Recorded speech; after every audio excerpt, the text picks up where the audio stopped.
अच्छा, Bismillahirrahmanirrahim. This lecture is actually the continuation of the previous lecture, in which we introduce the cooling and heating load on the air conditioning equipment. We discuss partly with reference to the external source of the cooling load, which is the solar radiation.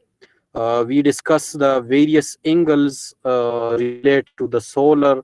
We discuss the different angles related to the building structure.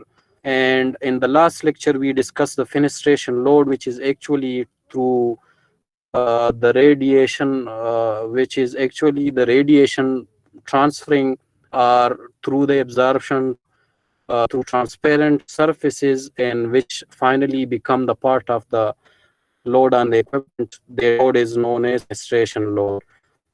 In that, we discuss actually that how we can increase and decrease the fenestration load if we change the orientation of the glasses. Similarly, if we use blinds, if we use the curtains, and if we use the overhangs, we can actually increase or decrease the cooling load through these sources. So that was the discussion in the last lecture, and I shared the recording with the rest of the sections. Unfortunately, last time we didn't take the lecture with section A and some other section. So if you didn't take the class and you have not listened to the video which I shared with you, I request कि आप उसको देख ले. और आज का class उसकी continuation है, लेकिन this lecture is not dependent on the previous lecture, थोड़ा सा इंडिपेंडेंट है. ठीक है. So the slide which is visible to you on your screen, वो थोड़ा सा डिस्कस कर लेते हैं कि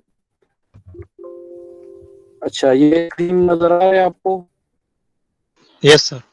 हेलो. अच्छा, एक मिनट.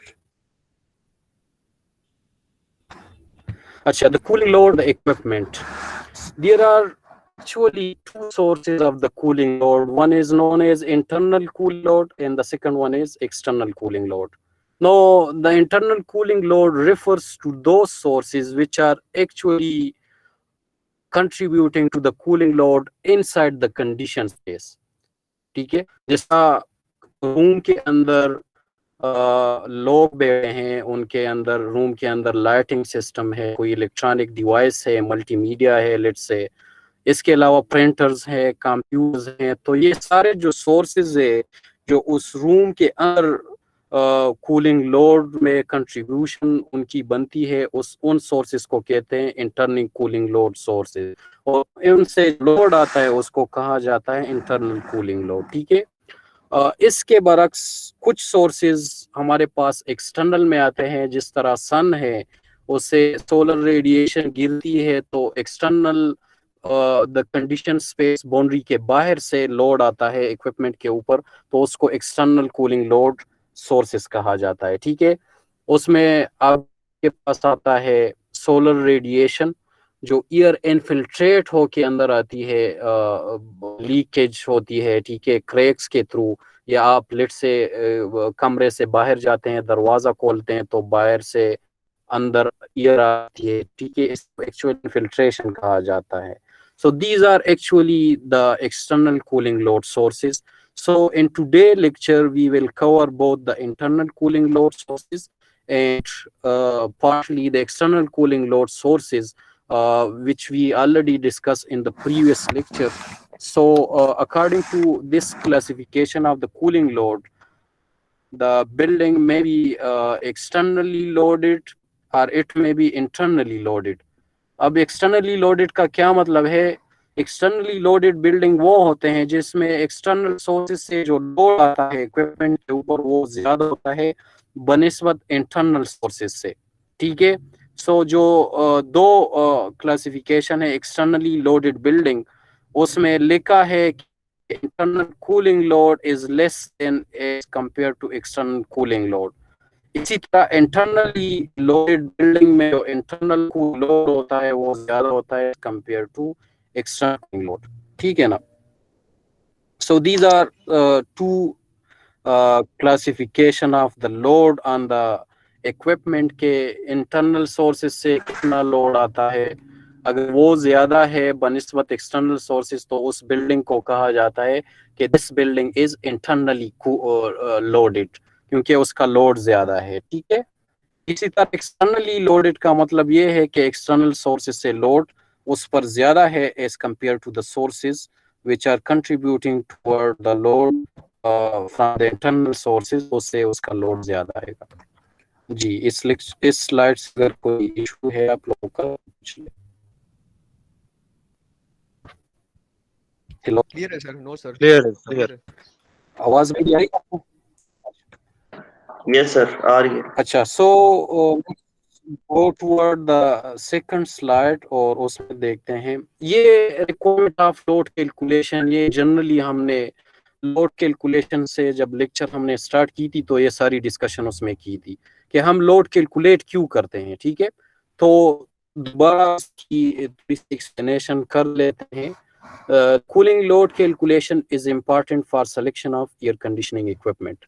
जाहिर बात है कि आप रूम के लिए एयर कंडीशनर या कोई बड़ा बिल्डिंग है उसके लिए सेंट्रलाइज एयर कंडीशनिंग अगर आप डिज़ाइन करते हैं तो आपको लोड का पता होना चाहिए कि इस पूरे बिल्डिंग का लोड कितना है, तभी जाके आप इक्विपमेंट सेलेक्ट कर सकते। तो डिज़ाइन पॉइंट ऑफ व्यू से लोड कैलकुलेट करना बहुत ज़रूरी है, क्योंकि अगर आप ये ना करें और कोई रैंडमली आप सेलेक्ट कर ले प्लांट को तो दो सिचुएशन काज हो सकते हैं। मे बी आप लोड आपने और एस्टिमेट किया हो, ठीक है, और एक्चुअली जो है इक्विपमेंट लेट से आपने हाई टनेज कैपेसिटी की लगा दी, लेकिन एक्चुअल जो लोड आपके ऊपर वो कम है, तो दो नुकसान आपके हो जाएंगे। वन इज के आपका जो कैपिटल कास्ट है वो ज्यादा होगा और उसको रन करने का जो रनिंग कास्ट है वो भी ज्यादा आएगा, ठीक है। इसी तरह अगर आपने लोड कैलकुलेट नहीं किया और आपने इक्विपमेंट लगा दी और उसकी टनेज कैपेसिटी रिक्वायर्ड लोड से कम हो तो उसमें भी नुकसान हो जाएगा। आपका इक्विपमेंट चलता रहेगा लेकिन थर्मल कंफर्ट उससे अचीव नहीं होगी। So before selecting the air conditioning equipment, the best approach is to first calculate the load of that building, and after the load calculation then you need to select the air conditioning tonnage capacity required for taking that load, ठीक है। तो इसको आप लोगों ने जहन में रखना है, ठीक है। so this whole discussion is or this slide is relevant with the requirement of the load calculation.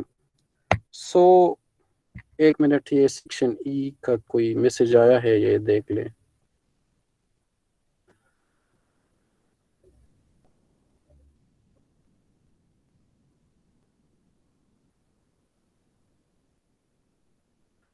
अच्छा, ये तो लिंक तो मैंने शेयर किया है सबके साथ, सेक्शन के साथ शेयर नहीं है। कोई है स्टूडेंट सेक्शन ई का? सर शेयर है। आप सेक्शन से हैं? हाँ बिल्कुल सर। अच्छा, तो एक स्टूडेंट ने मैसेज किया है, आप मान लिया अगर आपका कोई ग्रुप वगैरह है उसमें आप दे दे, ठीक है। सही है सर। उस अपने सीआर से कह दो कि मैसेज कर ले के लिंक शेयर हो गया है, ठीक है।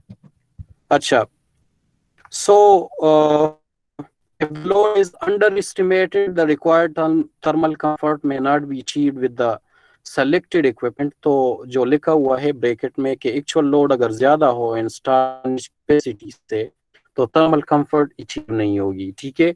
इसी तरह अगर टनेज कैपेसिटी जो आपने इक्विपमेंट लगाया है वो ज्यादा टन का है और एक्चुअल लोड उससे कम है तो this we consider as a poor design because the running cost will be high and the equipment will have high capital cost, ठीक है। तो उस ये भी जो है बेस्ट डिजाइन का नहीं होगा। तो you will first calculate the load and you need to calculate the peak load, and based on the peak load then you will select the equipment और उसके मुताबिक जो कैपेसिटी आएगी, थोड़ा बहुत टॉलरेंस डाल के जो है आप उस कैपेसिटी के इक्विपमेंट उस रूम के अंदर इंस्टॉल करेंगे।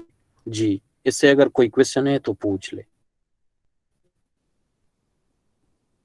क्वेश्चन है? क्लियर है सर। अच्छा, no this picture is actually showing the sources which are inside the room and the sources which are outside the room. So those sources which are outside the room and they are contributing toward the load will be considered as the external load sources, and those sources which are contributing toward the load that are actually residing inside the room will be the internal sources। ठीक है, तो आप ये देख ले कि यहाँ पर ये आदमी बैठा हुआ है, तो you know that the human body is rejecting the heat continuously। ठीक है, तो वो हीट बनेगा लोड का हिस्सा, तो ये इंटरनल सोर्स है। इसके अलावा ये लाइट्स आप देख रहे हैं, इससे जब रेडिएशन इमिट होती है और when these radiation are travelling through the air path, तो कुछ ईयर के अंदर एब्जॉर्ब हो जाती है, कुछ आगे जाके सरफेस से टकराती है, उसके अंदर कुछ कुछ एब्जॉर्ब हो जाती है, कुछ रिफ्लेक्ट हो जाती है। अल्टीमेटली ये रिफ्लेक्शन प्रोसेस होता रहेगा, एब्जॉर्ब होती जाएगी।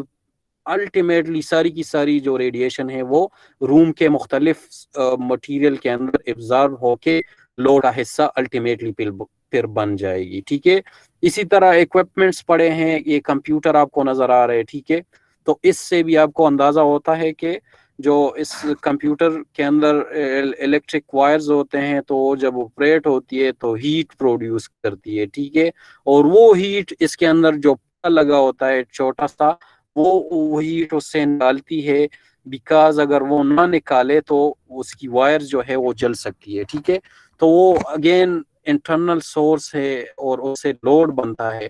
ठीक है, इसके अलावा कोई और डिवाइस आपने लगाई है, कोई फैन है, मोटर है। ठीक है, इसके अलावा किचन से रिलेटेड इक्विपमेंट्स हैं। ठीक है, तो अगर वो सारे इक्विपमेंट रूम के अंदर पड़े हैं और उससे हीट प्रोड्यूस होती है तो वो इंटरनल सोर्सेज में आ जाती है। ठीक है, एक्सटर्नल सोर्सेज में आप देख रहे हैं यहाँ पर सन बना हुआ है और उससे जो ग्लास है उसके थ्रू जो है फेनेस्ट्रेशन लोड से हीट इंटर हो रहा है। ठीक है, through the radiation.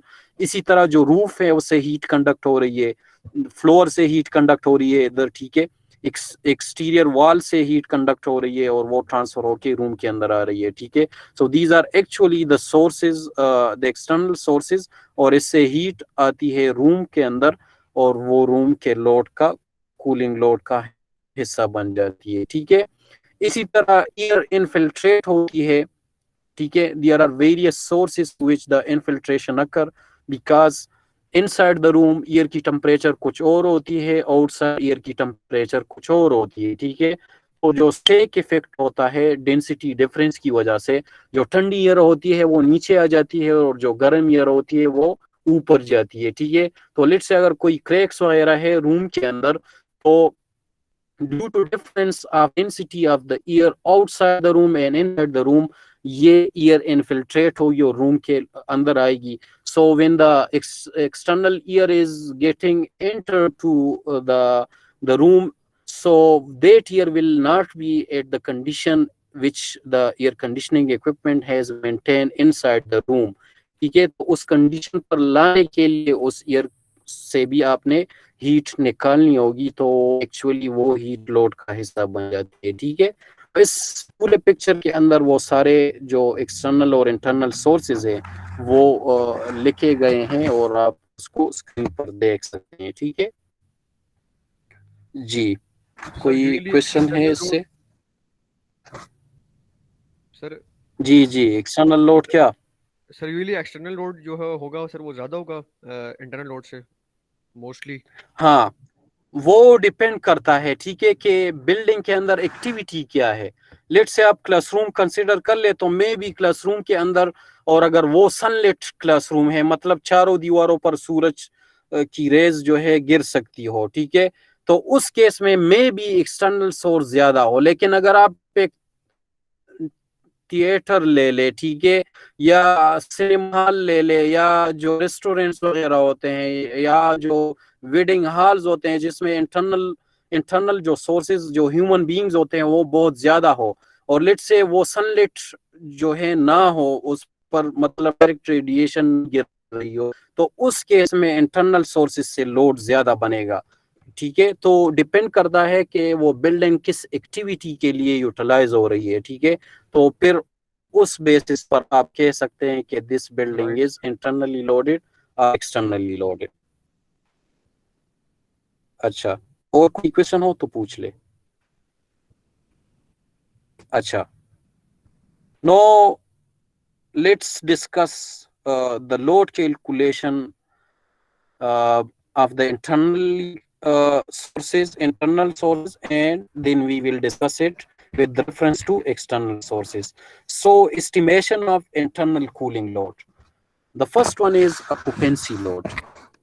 Occupancy load क्या मतलब है कि इसमें जो ह्यूमन बीइंग्स बैठते हैं उनसे कितना लोड आएगा, वो क्या होगा, उसकी डिस्कशन किस तरह से है वो देख लेते हैं, ठीक है। So the occupants in the conditioned space contribute to two types of load. क्या है? The first one is sensible load. ये बिल्कुल स्टार्ट में भी जब एयर कंडीशनिंग की थ्योरी ले रहे थे तो उसमें भी डिस्कस किया था कि the human body is just like the engine, ठीक है। इंजन में क्या होता है कि फ्यूल इंजन को मिलती है, कंबशन होती है, उससे वर्क मिलता है और हीट प्रोड्यूस होती है, ठीक है। एग्जैक्टली यही काम जो है ह्यूमन बॉडी भी करती है, खुराक लेती है, वो मेटाबॉलिक जो फिनोमेना है मेटाबॉलिज्म, उसके थ्रू वो खुराक की जो केमिकल एनर्जी है वो पार्टली वर्क में बॉडी की एनर्जी रिक्वायरमेंट के लिए यूटिलाइज होती है, और पार्टली जो है जो हीट है वो डिसिपेट होती है सराउंडिंग। और just like the heat engine, human body की जो एफिशिएंसी है दैट इज ऑलमोस्ट 85%, मींस के 85% हीट में कन्वर्ट होगी और 15% जो एनर्जी रिक्वायर्ड है बॉडी के मुख्तलिफ, लेट से आप घूम रहे हैं, ठीक है, वॉक कर रहे हैं या बोल रहे हैं, तो जो आप मतलब आपकी टांग जो है सॉरी जुबान आप पेन डाउन जो मोशन है, या आपका जो हार्ट बीट है, या जो लंग्स की मोशन है, इसमें जो एनर्जी कंज्यूम होती है वो इसमें यूटिलाइज हो जाती है। The extra amount of the energy in the form of heat must be rejected from the human body, ठीक है। तो दो सोर्सेज से हीट रिजेक्ट होती है, one is the sensible in which the radiation mode, convection mode, and the conduction mode are responsible for the transfer of the sensible heat from the body to the surrounding or the air which is in contact with the human body, ठीक है। दूसरा जो load transfer होता है या जो heat transfer होती है that is in the form of latent heat। वो क्या होती है, जो मैकेनिज्म है ह्यूमन बॉडी के अंदर के जो सेबेशियस ग्लैंड है उससे स्वेट जो है वो प्रोड्यूस होती है, वो बदन के स्किन के ऊपर आती है, ठीक है, और वो फिर एवोपोरेट होती है ह्यूमन बॉडी से हीट पिक करके, तो उस एवोपोरेशन के अंदर लेटेंट हीट एब्जॉर्ब होती है, और वो लेटेंट हीट स्टीम वाटर को जो है स्टीम फॉर्म में कन्वर्ट करती है, तो स्टीम निकल के एवोपोरेट होके रूम के अंदर इन द फॉर्म ऑफ स्टीम जो है वो आ जाती है, ठीक है। तो दो लोड आते हैं ह्यूमन बॉडी से, one is the sensible load and the second one is the latent load. अब सेंसिबल लोड में जो इक्वेशन है QoS that is equal to N which stand for the number of people and then in the bracket SHG per person, subset में P लिखा हुआ है, ठीक है। सेंसिबल हीट गेन पर इंडिविजुअल वो कितनी है, तो जितने बंदे होंगे, जितने स्टूडेंट्स होंगे या जितने लोग होंगे रूम के अंदर, वो आप पर पर्सन के हिसाब से वो हीट गिवन होती है, तो टोटल मल्टीप्लाई करके आपके पास टोटल हीट आ जाएगी, ठीक है। फिर उसके साथ एक फैक्टर है CLF, कूलिंग लोड फैक्टर इसको कहा जाता है, ठीक है। अच्छा, ये कूलिंग लोड फैक्टर क्या है, ये इसकी अंडरस्टैंडिंग इस तरह से है कि कुछ हीट जो ह्यूमन बॉडी से सेंसिबल हीट ट्रांसफर है वो डायरेक्टली ईयर के ऊपर यूटिलाइज होके वो ईयर का हिस्सा बन जाती है, लेकिन कुछ हीट थोड़ा सा टाइम लेती है कि लेट से ह्यूमन बॉडी से वो हीट रिजेक्ट हो गई, लेकिन वो एकदम से इंस्टेंटेनियसली उस रूम के ईयर के ऊपर यूटिलाइज नहीं होगी, बल्कि वो कुछ टाइम लेगी। और ये हीट जो ह्यूमन बॉडी से रेडिएशन मोड से ट्रांसफर होती है, वो उसमें जो है वो इंस्टेंटेनियसली रूम के ऊपर उसका लोड नहीं आता ईयर के ऊपर। ठीक है, किस तरह? लेट्स से बॉडी से रेडिएशन इमिट हो गई, तो वो रेडिएशन ईयर से गुजरेगी, कुछ रेडिएशन ईयर के अंदर एब्जॉर्ब हो जाएगी, कुछ जो है ईयर के पाथ से गुजर के सरफेसेस से टकराएगी। ठीक है, कुछ उससे रिफ्लेक्ट हो जाएगी, कुछ सरफेस एब्जॉर्ब कर लेगी। ठीक है, और ये प्रोसेस चलता रहेगा। ठीक है, तो लेट्स से रेडिएशन से बॉडी से हीट चली गई है 2 वाट्स, लेकिन जब ईयर से ट्रांसफर हो रही थी, लेट्स से वो 1 वाट ईयर की एब्जॉर्ब हो गई, बाकी 1 वाट जो है दूसरे सरफेस से टकरा गई। ठीक है, उस टकराने से कुछ जो है उस 1 वाट में से लेट्स से 0.5 वाट से एब्जॉर्ब हो गई, फिर ईयर के अंदर उसकी रिफ्लेक्शन हो गई। तो ये सिलसिला इस तरह से चलता जाएगा। ठीक है, तो मतलब ये है कि 2 आवर्स लेट्स से 2 PM के टाइम के ऊपर बॉडी से रिलीज हो गई, लेकिन वो 2 PM के ऊपर ईयर के अंदर एब्जॉर्ब नहीं होगी, बल्कि लेट्स से 2:15 पर वो ईयर के ऊपर उसका लोड आ जाएगा। ठीक है, so this CLF cooling load factor is responsible for that time leg. ठीक है ना, और ये हम टेबल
हेलो, आवाज आ रही है आप?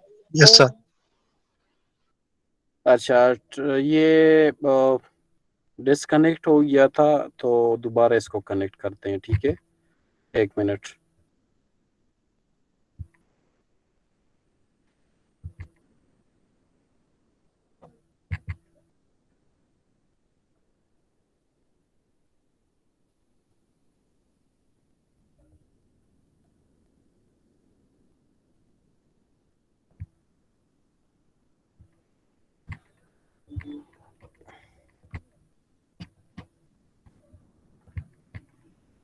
अच्छा, ये स्क्रीन शेयर हो गया है।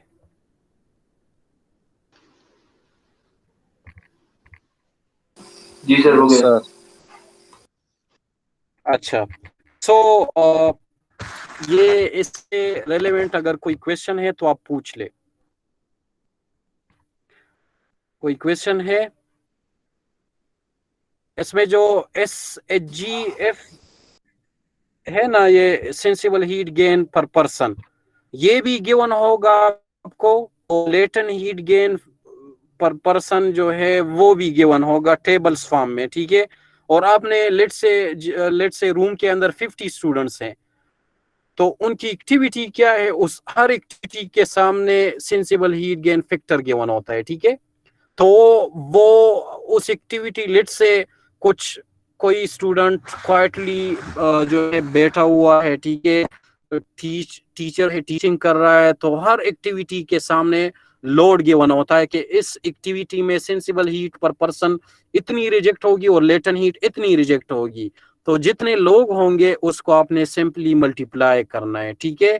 और कूलिंग लोड फैक्टर के मुतालिक अगर कोई इंफॉर्मेशन नहीं गिवन तो इस CLF को जो यहाँ पर इक्वेशन में गिवन है इसको आपने सिंपली 1 के बराबर लेना है, ठीक है ना। Hello, Okay, sir. Right sir. अच्छा, no let's go toward the next slide. उसमें ये CLF की वैल्यूज गिवन होंगी, Excuse me, ठीक है। sir. ये आपको नजर आ रहे हैं या नहीं? सर अच्छा, बहुत छोटे ये हैं। आपको नजर आ, Yes, sir. ये आप देख सकते हैं ना, कूलिंग clear लोड नहीं हो फैक्टर रहा। For Yes, sir. जी। जी sir. Yes, sir. Yes, sir. ये रिकॉर्डिंग इसकी ऑन है या नहीं? ऑन है रिकॉर्डिंग सर। तो ऑन है ना। अच्छा, और ये स्क्रीन को नजर आ रहे हैं या नहीं? आ रहा है सर नजर। अच्छा, इसमें टेबल 36 पर लिखा हुआ है cooling load factor for peoples and unhooded equipments, ठीक है। लेफ्ट साइड पर कॉलम ये इसमें लिखा हुआ है आवर्स इन स्पेस, ठीक है। और राइट साइड पर बिल्कुल फर्स्ट रो में लिखा हुआ है number of hours after after entry into space are equipments are turn on, ठीक है। तो ये देख ले, ऊपर लिखे हैं घंटे, ठीक है, 1 2 3 4 5 6 ऑनवर्ड अप टू 24 आवर्स, ठीक है। और नीचे घंटे लिखे हैं 2 4 6 8 10 14 16 18। इसका मतलब ये है कि कितने घंटों के लिए उसके अंदर वो लोग बैठे हुए हैं, ठीक है। लेट्स से अगर 2 घंटों के लिए बैठे हैं और आफ्टर 6 आवर्स आप उसका इम्पैक्ट देखना चाहते हैं तो उसका इम्पैक्ट क्या आया वो आप उसका अंदाजा लगा सकते हैं, ठीक है। तो लेट्स से 1 घंटे के बाद लोग जो बैठे हैं वो लेट्स से 100 वाट्स हीट जो है ह्यूमन बॉडी से रिजेक्ट हो रही है, ठीक। तो 1 घंटे के बाद जो रूम के ऊपर जो उसका लोड आएगा वो उसका 75% आएगा। ये 0.75 आप देख सकते हैं यहाँ पर, देख रहे हो ना। 1 मिनट, इसको मैं पेंट पर लेके जाता हूँ, उधर क्लियर हो जाएगा, ठीक। इसको थोड़ा सा समझाना है क्योंकि ये हर लोड के साथ ये कूलिंग फैक्टर उसका आएगा।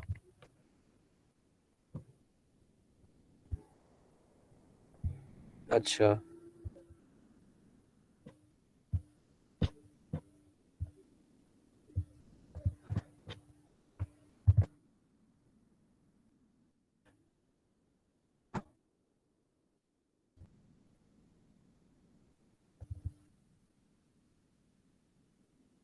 ये पेंट फाइल शुरू हुई है। Yes sir. अच्छा, यहाँ पर देख ले, ठीक है। लेट्स से आप सुबह 8 बजे आए हैं और 10 बजे पर आप ह्यूमन बॉडी से जो हीट रिजेक्ट हो रही है उसका इम्पैक्ट देखना चाहते हैं, ठीक है। तो जिस तरह मैंने कहा है कि लेट्स से 2 या 100 वाट्स ह्यूमन बॉडी से हीट रिजेक्ट हो रही है, तो 2 घंटे आप उसमें बैठे हैं, लेकिन 1 घंटे बाद 9 बजे के ऊपर आप उसका इम्पैक्ट देखना चाहते हैं कि अब लोड का actual load 100 watts per hour reject हो रही है, तो 2 घंटों में 200 वाट्स रिजेक्ट होगी। लेकिन 1 घंटे बाद उसका इम्पैक्ट कितना आएगा 9 बजे के ऊपर, ठीक है, 9 AM पर। तो आप उसका अंदाजा Screen लगा share सकते हैं। नहीं हो 9 रहा। AM के ऊपर Screen show नहीं हो रहा क्या sir. शेयर नहीं हुआ है? Screen सर हो sir. रहा है सर, जूम कर लें काइंडली सर। शेयर है सर, थोड़ा सा बड़ा कर दें सर इसको बड़ा कर बस। दें बस सर, थोड़ा जूम कर दें सर। अभी से Yes, sir. अभी show हो रहा है. 1 मिनट, अभी गुजारा हो गया सर, अभी ठीक है। ये 2 फाइल, 1 मिनट, ये 2 फाइल शेयर होंगे, ठीक है, या 2 खोले हैं मैंने, तो इसको मैं थोड़ा सा दोबारा करता हूँ।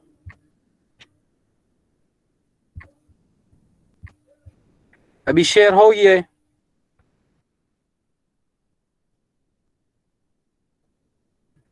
सर शेयर हो अभी गया नहीं? ब्लैंक है सर, व्हाइट ब्लैक नजर आ रहा है सर। नहीं हुआ सर अभी। ये इसमें डिजिट जो है वो थोड़े से छोटे हैं ना, तो आपको नजर नहीं आएगा। अभी ये नजर आ रहे हैं आपको? सर पेंट फाइल शो नहीं नहीं हो सर, रहा sir. Green black sir paint file नजर नहीं आ रहा सर। तो किस तरह, ये तो शेयर हो गया है यार, किस सर, आ तरह रहा नजर नजर। नहीं आ रहा? अभी सर हो अभी गया शेयर हो आ गया। रहा है। Yes sir. अभी नजर आ रहे हैं आपको? Yes sir. यस अच्छा, सर, आ रहा है नजर। तो सर मैं थोड़ा बड़ा कर दें सर। आपको CLF से कूलिंग लोड फैक्टर से रिलेवेंट इन्फो आपको दे रहा हूं, ठीक है? कि इसका मतलब क्या है? मतलब इसका ये है ना कि 9 AM पर लिट से 100 वाट्स हीट जो ह्यूमन बॉडी से रिजेक्ट हो गई है, ये 100 वाट 9 AM के ऊपर लोड का हिस्सा नहीं बनेगी ईयर का, बल्कि उसका कुछ पोर्शन ईयर के अंदर लोड का हिस्सा बन जाएगी, बाकी पोर्शन कुछ टाइम लेगी कि उसके ऊपर लोड का हिस्सा बन जाए, ठीक है ना? वो किस तरह? यहां पर आप देख ले, लिट से आप सुबह 8 बजे आए हैं और 10 बजे तक आपने क्लास ली है, रूम के अंदर आप बैठे हैं, ठीक है? और टोटल हीट इन 2 घंटों में आप लोगों ने 100 वाट्स रिजेक्ट की है, लेकिन आप 1 घंटे के बाद उसका इम्पैक्ट देखना चाहते हैं, या लेट से 9 AM पे आप आए हैं, ठीक है? और सॉरी 8 AM पर आए हैं और 10 बजे तक आप बैठे हैं क्लासरूम के अंदर और 2 घंटे आपके हो गए, तो 2 घंटों के बाद आप लोड का इम्पैक्ट देखना चाहते हैं, तो यहाँ पर आप देख ले number of hours after entry into space का जो 2 घंटों वाला कॉलम है, ये आप सेलेक्ट कर लोगे और 2 घंटे आप लोग उसके अंदर बैठे हैं, तो 2 घंटों का जो इंटरसेक्शन आएगा इनका, दैट इज 0.88। इसका मतलब ये है कि ओनली 100 का जो 0.88% है, वो हिस्सा लोड का हिस्सा बन गया है। बाकी जो सर, ये हीट है स्क्रीन वो शॉट अभी कुछ, जी स्क्रीन शो नहीं हो रहा। Screenshot sir sir paint file नजर आ रही है सर, पेंट फाइल शेयर है। सर हमें ब्लैक है, बिल्कुल शो नहीं हो रही है। देखिए सर कुछ स्टूडेंट को नजर नहीं आ रहा, कुछ को नजर आ रहा है सर। अभी सर मेरा भी ब्लैक हो गया, पहले सर पेंट फाइल यस नजर सर, आ नहीं रहा है। नजर आ रहा। तो ये क्या मसला है? अब 1 मिनट यार, मैं फिक्स करता हूं इसको। दोबारा ज्वाइन कर ले।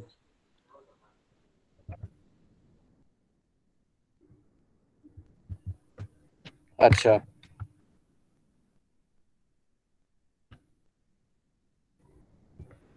एक minute.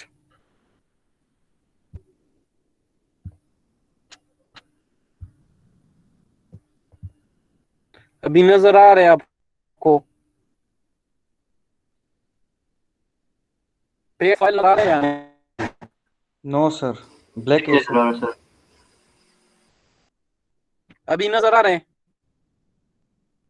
No sir. Sir screen share की नोटिफिकेशन आती है, लेकिन सर वो स्क्रीन जो होता है वो सर बिल्कुल ब्लैक होता है सर। तो इसमें ये लिखा ही बहुत अच्छा, आपको वो नजर तो आ रहे हैं ना, वो स्लाइड्स, वो हो गया उससे सर, एक्सप्लेन करते सर हैं। अब आ रहा है। सर अभी नजर आ रहा है। एक्सप्लेन करा सर। तो कभी आता है कभी नहीं आता, ये क्या मसला है यार? अभी फिर चला गया सर। वो मैंने अनशेयर किया है ना, अभी दोबारा शेयर कर रहा हूँ, अभी देख लो नजर आ रहे हैं आपको या नहीं? सर आपकी तरफ से आ जाते हैं, हमें थोड़ा 5-6 सेकंड बाद नजर आता है। अभी नजर आ रहे हैं या नहीं? नहीं आ रहा no sir. Sir, sir black है बिल्कुल। सर 5 सर से 1 स्लाइड मिनट से सब्र करें, सर 5-6 सेकंड सब्र करें, नजर आ जाएगा। अभी आ रहे हैं नजर? अभी जी सर, अब आ यस गया। यस सर, यस अब आ सर गया अभी सर। नजर आ रहा है। Blank paper. यस सर, आ रहे हैं। अच्छा, तो अभी इसको सुन लो, ठीक है? अच्छा, मैं जो आपको बता रहा हूं ना, that is the CLF discussion, cooling load factor. इसका मतलब ये है कि जो हीट रिजेक्ट होगी वो उसी टाइम लोड का हिस्सा नहीं बनेगी। मतलब कि 8 बजे पर या 9 बजे पर जो हीट रिजेक्ट हो गई है, लेट से वो 100 वाट्स है, या 10 लेट से 8 बजे आप आए हैं, बिल्डिंग के अंदर बैठे हैं और 10 बजे आप देखना चाहते हैं कि मेरी बॉडी है उससे कितनी हीट रिजेक्ट हो गई है, तो जो हीट रिजेक्ट होगी ना इन 2 घंटों में, लेट्स से वो रिजेक्ट हो रही है 100 वाट्स, ठीक है, लेकिन 10 बजे के बाद आप रूम के अंदर देखेंगे तो उसका जो इम्पैक्ट आएगा वो 100 वाट्स नहीं होगा बल्कि उससे कम होगा, ठीक है। और उसको उसकी जो ट्रिक है, that is because the radiation heat source take times to reject the heat to the air, ठीक है, क्योंकि बॉडी से जो रेडिएशन मोड से हीट ट्रांसफर होगी वो ट्रेवल करेगी ईयर के अंदर, कुछ एब्जॉर्ब होगी, कुछ नहीं होगी, कुछ सरफेस से टकराएगी, उसके अंदर एब्जॉर्ब होगी, तो फिर उस सरफेस से जब वो हीट एब्जॉर्ब हो गई है वो रूम के ईयर के अंदर एब्जॉर्ब होगी, तो उसमें टाइम लगता है, ठीक है। तो यहाँ पर इस टेबल के अंदर यहाँ पर लेफ्ट कॉलम में लिखा है आवर्स इन स्पेस, कि आपने उस बिल्डिंग के अंदर कितना टाइम गुजारा हुआ है, ठीक है, and number of hours after entry into the space, के लेट से 8 बजे आप आए हैं और 1 घंटे के बाद आप देखना चाहते हैं कि कितना लोड इसका आया हुआ है, ठीक है। तो लेट से आप सुबह 8 बजे आपने 8 AM से 10 बजे तक आपने क्लास ली है, ठीक है, 10 AM तक, तो 10 बजे के अंदर 2 घंटे हो गए और इन 2 घंटों के अंदर लेट से आपकी बॉडी से इन 2 आवर्स में 100 वाट्स हीट रिजेक्ट हो गई है। अब ये 100 वाट्स रूम के ईयर को 100 वाट्स हीट मिलेगी या कम मिलेगी, उसका इम्पैक्ट आपको इस टेबल से शो होगा। लेट से 2 आवर्स आपने उसके अंदर गुजारे हैं और 2 घंटों के बाद आप उसका इम्पैक्ट देखना चाहते हैं, तो यहाँ पर देख ले, इस 2 के नीचे कॉलम में लिखा है 0.88। इस 0.88 का मतलब ये है कि इस 100 वाट का 88% जो हीट था वो रूम के ईयर को एक्चुअली मिल गया है, बाकी 12% हीट जो है अभी वो टाइम लेगी कि इस रूम ईयर का लो का हिस्सा बन जाए। समझ रहे हो इसको? Yes sir. ठीक है ना। और यहाँ पर आप अगर आप देख लेना इस पेंट फाइल में, ये हीट पूरी की पूरी हीट एंट्री टाइम से लेकर जो 2 घंटे आपने लगाए हैं, जब ये पूरी की पूरी रूम को मिलेगी तो ये तकरीबन 10 घंटों के बाद यहाँ पर खत्म हो जाएगी ये पूरी की पूरी। तो मिल स्टार्ट तो बिल्कुल फर्स्ट आवर से हुई थी 8 AM से, लेकिन वो रूम का लोड बनने के लिए उसको जो टाइम रिक्वायर्ड था वो 10 घंटे रिक्वायर्ड था, ठीक है। उसके बाद जो है इस 2 घंटों के दौरान जो जितनी हीट थी वो इस 10वें घंटे में वो खत्म हो जाएगी और फिर कोई लोड नहीं आएगा। इसी तरह 4 घंटे का आप देख ले, 4 घंटे के लिए 0.75, 0.88 और चौथे घंटे में वो 0.95 तक पहुंच जाएगा। फिर जो है वो कम होता जाएगा क्योंकि 4 घंटों के बाद उससे वो लोग निकल जाएंगे, बाहर चले जाएंगे, तो वो लोड कम होता जाएगा, कम होता जाएगा। अल्टीमेटली वो पूरा का पूरा लोड जो खत्म होगा वो 14 घंटों में इधर खत्म हो जाएगा। समझ रहे हो? यस सर, बिल्कुल। ये टाइम लेग शो कर रहा है ना कि आप 4 घंटों के लिए उसमें बैठे थे, लेकिन वो जो लोड का हिस्सा बन रहा था उसमें टाइम लग रहा था, तो वो टाइम लेग जो है उसकी जो कॉम्बिनेशन है आवर्स इन स्पेस के साथ वो यहाँ पर इस टेबल में गिवन है, ठीक है। और सर ये जो जोन है, सारी लोकेशंस है?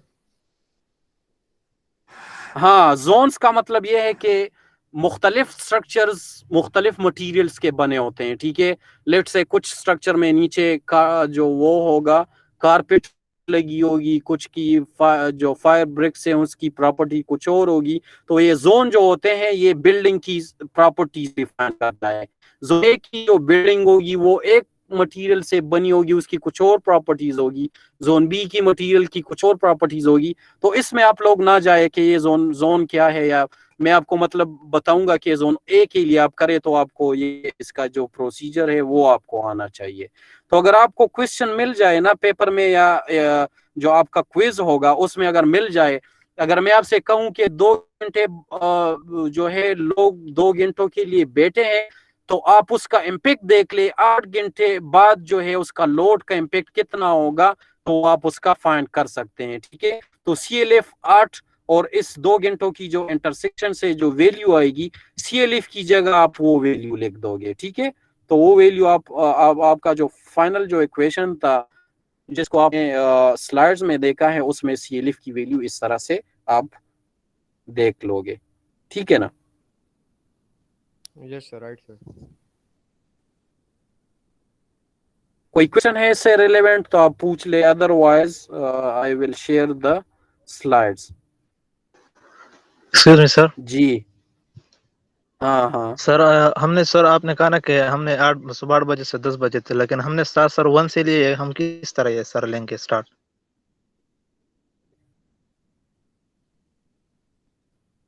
1 से क्या मतलब, ये तो एंट्रेंस टाइम को शो कर रहे हैं ना कि आप किस मतलब एंट्रेंस टाइम से लेकर आपके कितने घंटे गुजर गए हैं। ठीक है, तो पहला 1 घंटा गुजरेगा, फिर दूसरा गुजरेगा, तीसरा गुजरेगा, इस तरह से गिवन है।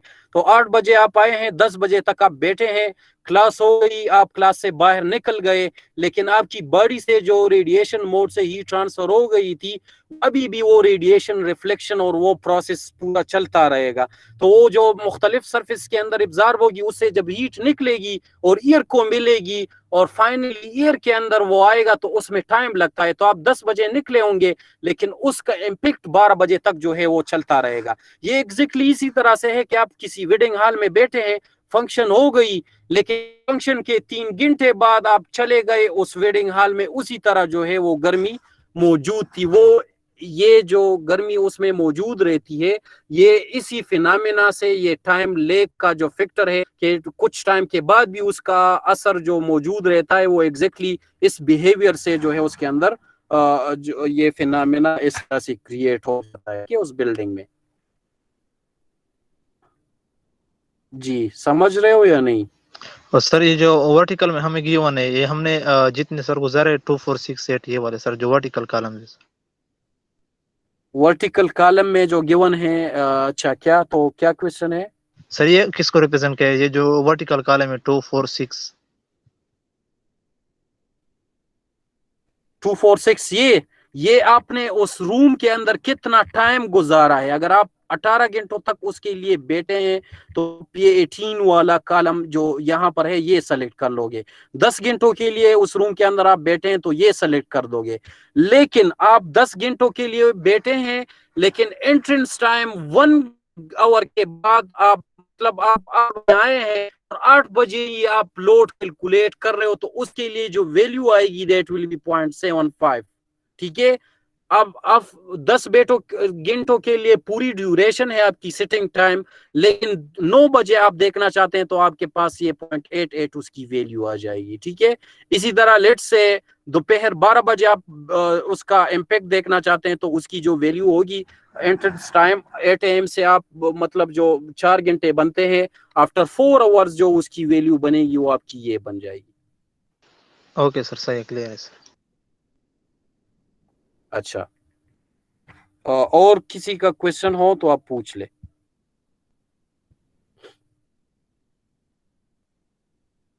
कोई इन्फो नहीं है तो पूरा लोड इंस्टेंटेनियस लोड आप कंसिडर कर लेंगे, उसके अंदर CLF की वैल्यू आप 1 पुट कर लेंगे। ठीक है,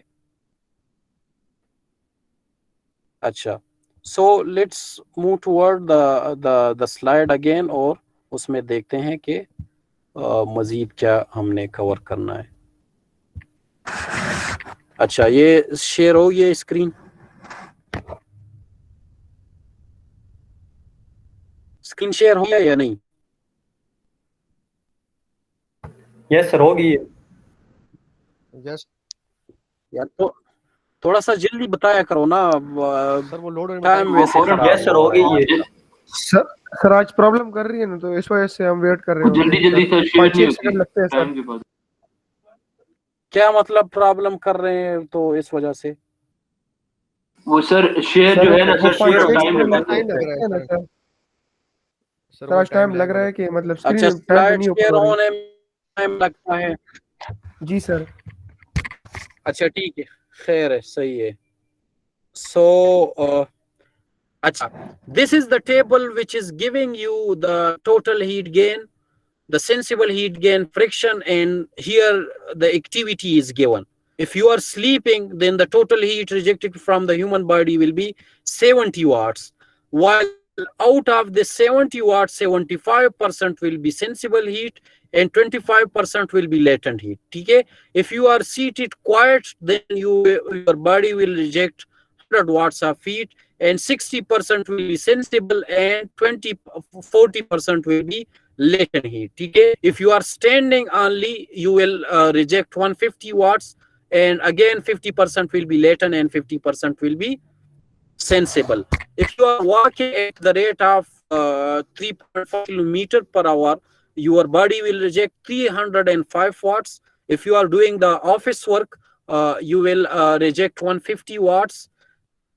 Similarly, if you are teaching, then you will reject 175 watts, because the teaching required energies, and as soon as the larger the energy requirement for the body, the larger will be the heat production in the body.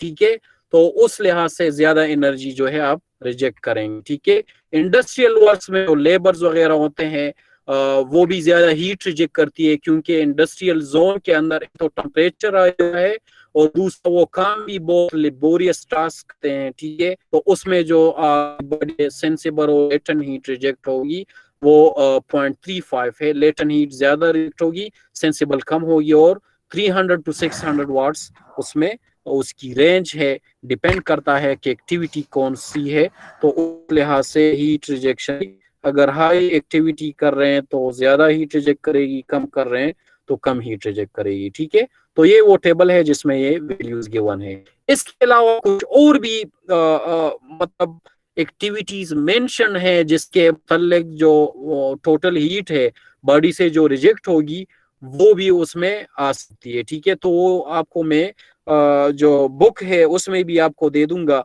मुख्तलिफ activity के लिए मुख्तलिफ heat rejection rate given है, तो उससे जो है आप जो भी एक्टिविटी आपको गिवन हो उसके मुतालिक आप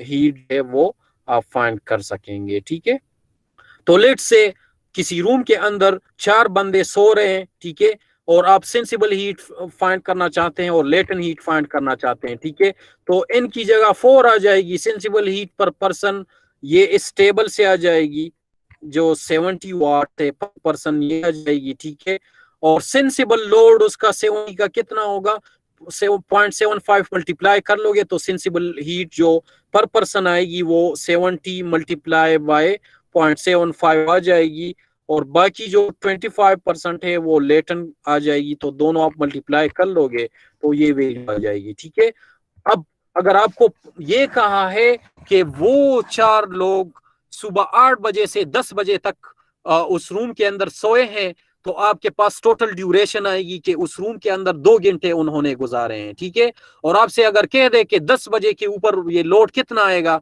तो उसके लिए CLF फैक्टर आप इस टेबल से फाइंड कर लोगे. ठीक है, तो 2 घंटे उन्होंने रूम के अंदर गुजारे हैं और 10 बजे के ऊपर आपको देखना चाहते हैं, तो 2 AM से 10 बजे तक जो ड्यूरेशन है वो 2 आवर है, और 2 घंटे बाद आप लोड देखना चाहते हैं तो 2 घंटों के बाद एंट्री के बाद 2 घंटों के बाद उसका लोड कितना आएगा, तो CLF फैक्टर आप उससे फाइंड करके इस पूरे जो हीट आएगी N multiply by sensible heat gain factor per person, इसकी मल्टीप्लिकेशन के साथ CLF की वैल्यू मल्टीप्लाई करके आपके पास total sensible heat rejected by the body वो कैलकुलेट हो जाएगी.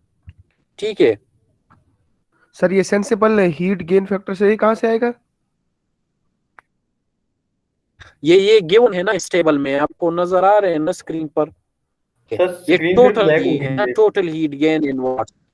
सर स्क्रीन जी? ब्लैक हो गई है।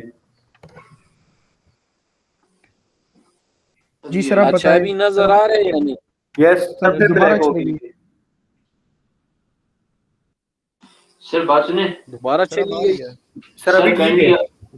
सर आप सर, एक बार सर अब सही हो गया सर, करके आप दोबारा आ बताएं. जाए सर. पता है क्या होता है कि आप वो पढ़ा रहे आप ही होते हैं तो हमेशा पीछे वाला शो हो रहा होता है, वो इस वजह से. एक बार सर आप जो है अच्छा, क्लास लीव कर दें. क्लास लीव कर लूं फिर दोबारा आ जाऊं? जी सर, रीज्वाइन करने हो सकता है उससे ठीक हो जाए, क्योंकि आप फिर आगे पढ़ा रहे होते हैं, हमें वो पीछे वाला नजर आ रहा होता है.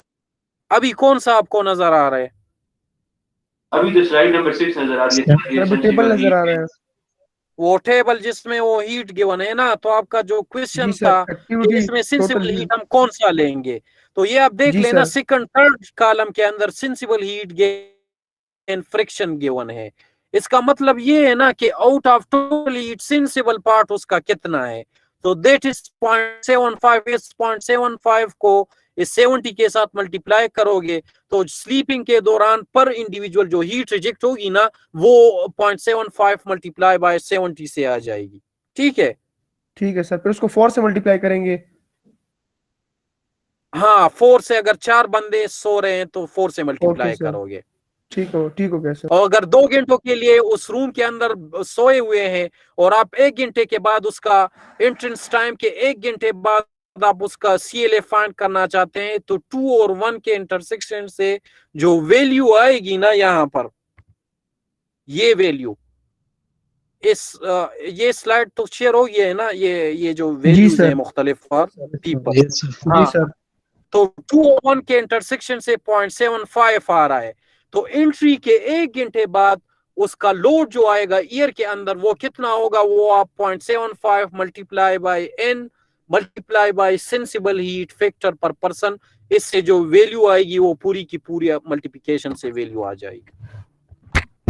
समझ रहे हो? Yes sir. जी सर। अच्छा, so let's move toward the next slide. अच्छा, ये मैंने लिया है ये टेबल CP अरोरा बुक से जो आपके उसमें गिवन है, लाइब्रेरी में अवेलेबल है। ठीक है, यहाँ पर कुछ और एक्टिविटीज गिवन है और वो एक्टिविटी मेटाबॉलिक रेट से लिंक की गई है। And then the heat rejected sensible heat and latent heat is further categorized in the form of temperature.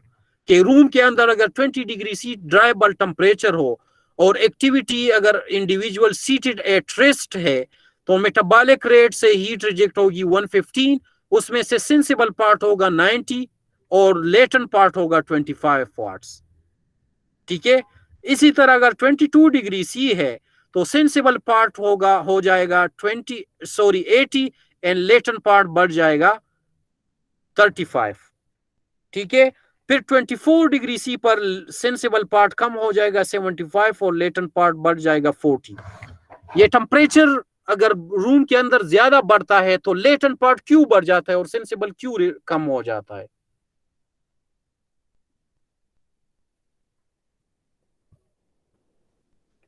आपसे क्वेश्चन है ना, वही heat total 115 activity seated at rest 115 heat reject हो रही है, टोटल वही वैल्यू है।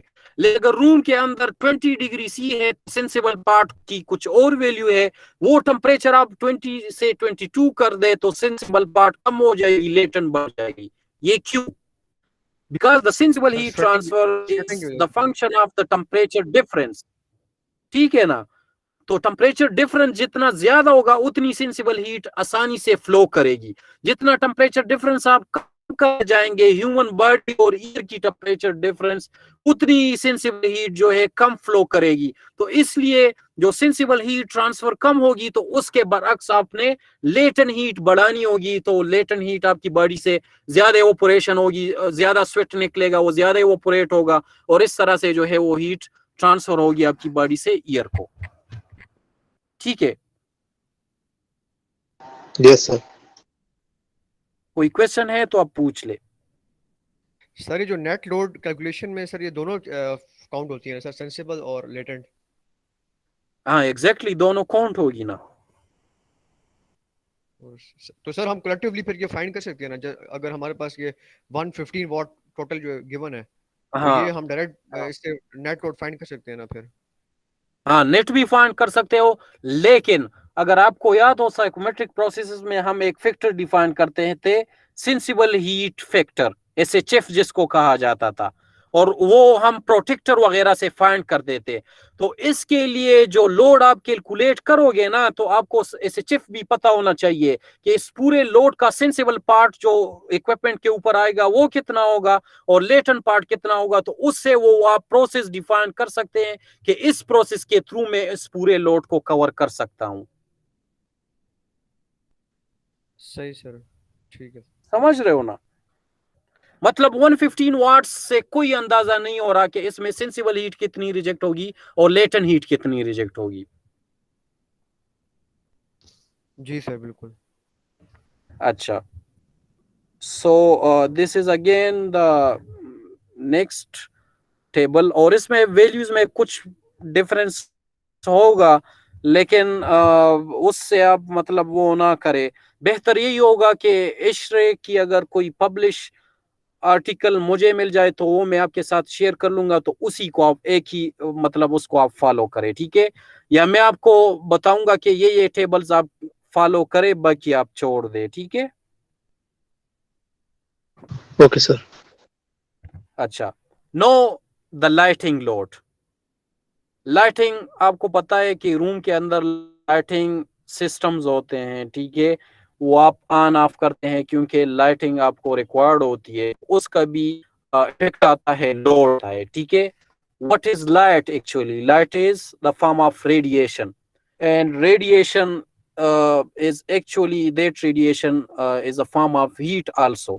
तो जब लाइट आप ऑन करते हैं तो एक तो अगर मुख्तलिफ लाइट्स होते हैं, ठीक है? एक लाइट वो होती है जो 100 वाट बल्ब आप लोगों ने देखा हो ना, उसमें एक कॉइल सी होती है, वो ग्लो करती है और उसकी ग्लोइंग से वो लाइट इमिट होती है, ठीक है? तो वो हीटिंग भी कस करती है और प्लस वो लाइट भी इमिट करती है, ठीक है? इसके बरक्स जो आपके रॉड्स वगैरह हैं या जो एनर्जी सेवर्स हैं उसमें लाइट तो मैकेनिज्म मुख्तलिफ होता है, ठीक है? तो जब लाइट इमिट होती है वो रेडिएशन है, वो ट्रेवल करेगी ईयर के थ्रू, ईयर के अंदर कुछ रेडिएशन एब्जॉर्ब होगी, कुछ उससे गुजर के सामने दीवारों से टकरा जाएगी, अगर चेयर है उससे टकरा जाएगी, अगर उसके अलावा कोई और सरफेस सामने आ जाए तो उससे टकरा जाएगी। अब उस सरफेस पर डिपेंड करती है कि उस सरफेस की एब्जॉर्बिविटी कितनी है, ठीक है? उसकी रिफ्लेक्टिविटी कितनी है। तो जो उसकी एब्जॉर्बिविटी है उस सरफेस की, उसी को रेडिएशन एब्जॉर्ब कर लेगी, बाकी रिफ्लेक्ट कर लेगी। अल्टीमेटली ये रिफ्लेक्शन प्रोसेस होता चले जाएगा, और जितनी ही एनर्जी इमिट हो गई है उस लाइटिंग इक्विपमेंट से, अल्टीमेटली वो पूरी की पूरी लोड का हिस्सा एक स्टेज के ऊपर बन जाएगी। लेकिन ये कुछ टाइम लेगी, जिस तरह से ह्यूमन बॉडी से रेडिएशन मोड से हीट ट्रांसफर होती थी और वो रेडिएशन एब्जॉर्ब होने में ईयर के अंदर या ईयर के को हीट करने में टाइम लेती थी, इसी तरह ये लाइटिंग सिस्टम भी कुछ टाइम लेगी, उसके बाद जो है ईयर के अंदर लोड का हिस्सा बन जाएगी, ठीक है? तो अगर आपने लाइटिंग लोड जो हीट ऐड कर रहा है, जो कि एक्चुअली सेंसिबल हीट होगा, क्योंकि लाइटिंग जब प्रोड्यूस होती है तो उसमें ना मॉइस्चर ऐड होती है ना मॉइस्चर निकलती है रूम से, तो सिर्फ सेंसिबल लोड उसका आएगा। और वो कैलकुलेट आप किस तरह से करेंगे?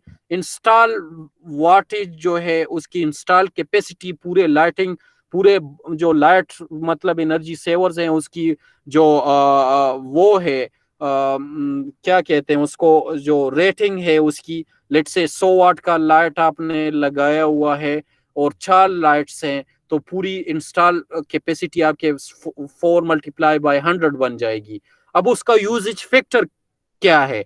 जिस टाइम पर आप लोड कैलकुलेट कर रहे हो वो उस टाइम ऑन है या नहीं ऑन, मतलब दिन के मुख्तलिफ वक्त के ऊपर जो लाइट्स आप ऑन करते हैं वो डिपेंड करता है कि उस बिल्डिंग के ऊपर अगर सन रे गिर रही है और उससे नेचुरल लाइटिंग हो रही है रूम के अंदर, तो आप लाइट्स को कुछ ऑफ करेंगे, कुछ ऑन ऑफ की होगी।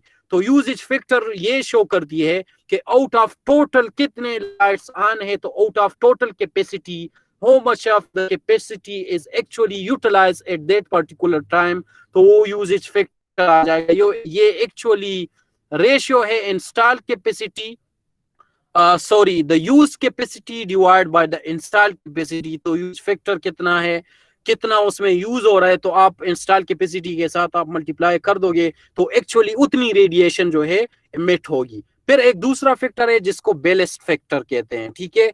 कुछ लाइट्स के अंदर चोक यूज होता है, कुछ के अंदर चोक यूज नहीं होता। तो चोक के अंदर एक जो एक्चुअली जो इसकी कैपेसिटी गिवन होती है ना, वो लाइटिंग कैपेसिटी की गिवन होती है, ठीक है? और चोक में एक्स्ट्रा एनर्जी यूटिलाइज होती है और वो एक्चुअली हीट में कन्वर्ट होती है।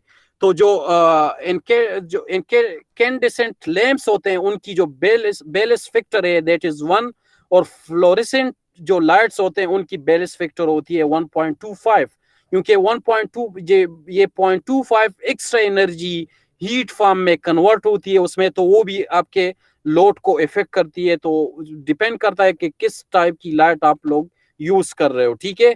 और फिर ये CLF फैक्टर उसके साथ मल्टीप्लाई हो रहा है। उसका ट्रिक वही है कि जो मतलब लाइटिंग से 100 वाट्स लाइट एमिट हो गई है तो ये 100 वाट्स एकदम से ईयर को 100 वाट्स एनर्जी नहीं मिलेगी, लेकिन कुछ टाइम के बाद मिलेगी। और इसी तरह लाइटिंग सिस्टम के लिए भी ये CLF के टेबल्स गिवन होते हैं, उससे आप उसके लिए ये CLF फर्स्ट फाइंड करोगे और फिर उसके साथ मल्टीप्लाई करोगे। जी, कोई क्वेश्चन है तो आप पूछ ले। जी, क्वेश्चन है आपका? हेलो? नो सर, क्लियर है सर।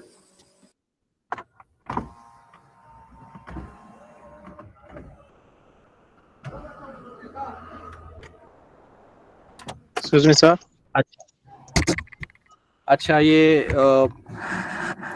क्वेश्चन है आप लोगों का? इस पर आप समझे ये यूजेज सर ये फैक्टर यूजेज फैक्टर की सर यूजेज फैक्टर का ये मतलब है ना कि लेट से आपने रूम के अंदर 4 लाइट्स लगाए हैं, ठीक है, और हर लाइट की जो कैपेसिटी है वो 100 वाट्स है, तो टोटल इंस्टॉल कैपेसिटी कितनी हो जाएगी? 400 हो जाएगी ना? Yes sir.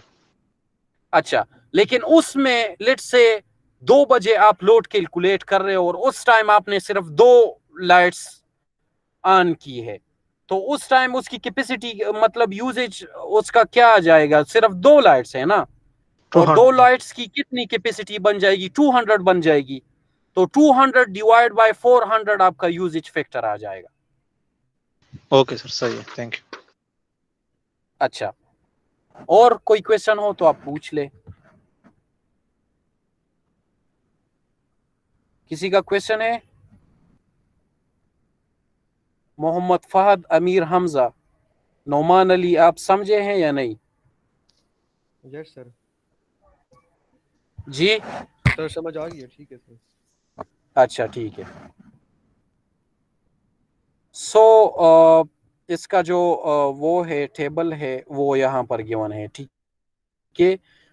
Cooling for lights again वही कंसेप्ट है, ठीक है। 1 2 4 is the number of hours after the lights are turned on. Light hours, lights on कितने घंटों के लिए ऑन है? 8 घंटे। और 1 घंटे बाद आप एंट्री मतलब ऑन आपने 8 बजे किया है और 9 बजे आप उसका इम्पैक्ट देखना चाहते हैं, तो 9 बजे उसका इम्पैक्ट इस तरह से आएगा, ठीक है। फिर मतलब जिस घंटे के ऊपर आप उसका CLF फाइंड करना चाहते हैं, let's say 5 hours after the lights are on, उसका इम्पैक्ट क्या आएगा? CLF 8 घंटों के लिए अगर ऑन है तो उसका इम्पैक्ट आएगा 7 घंटे बाद जो है उसका इम्पैक्ट आएगा 0.97, ठीक है। और इस तरह जो है वो चलता जाएगा, जो पूरी लोड आएगी वो पूरे 24 आवर्स के लिए उसका कुछ इम्पैक्ट होगा। अगर बिल्डिंग के अंदर आपने 8 घंटों के लिए लाइट्स ऑन की है ना, उसका इम्पैक्ट जब हीटिंग का इम्पैक्ट खत्म होगा, उस रूम के अंदर जो हीट ऐड होगी वो पूरे 24 आवर्स के लिए चलती रहेगी। समझ रहे हो?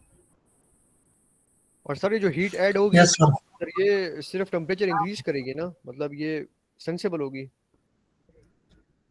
एग्जैक्टली ये एग्जैक्टली टेम्परेचर इंक्रीज करेगी, considerable heat transfer take place, ठीक है।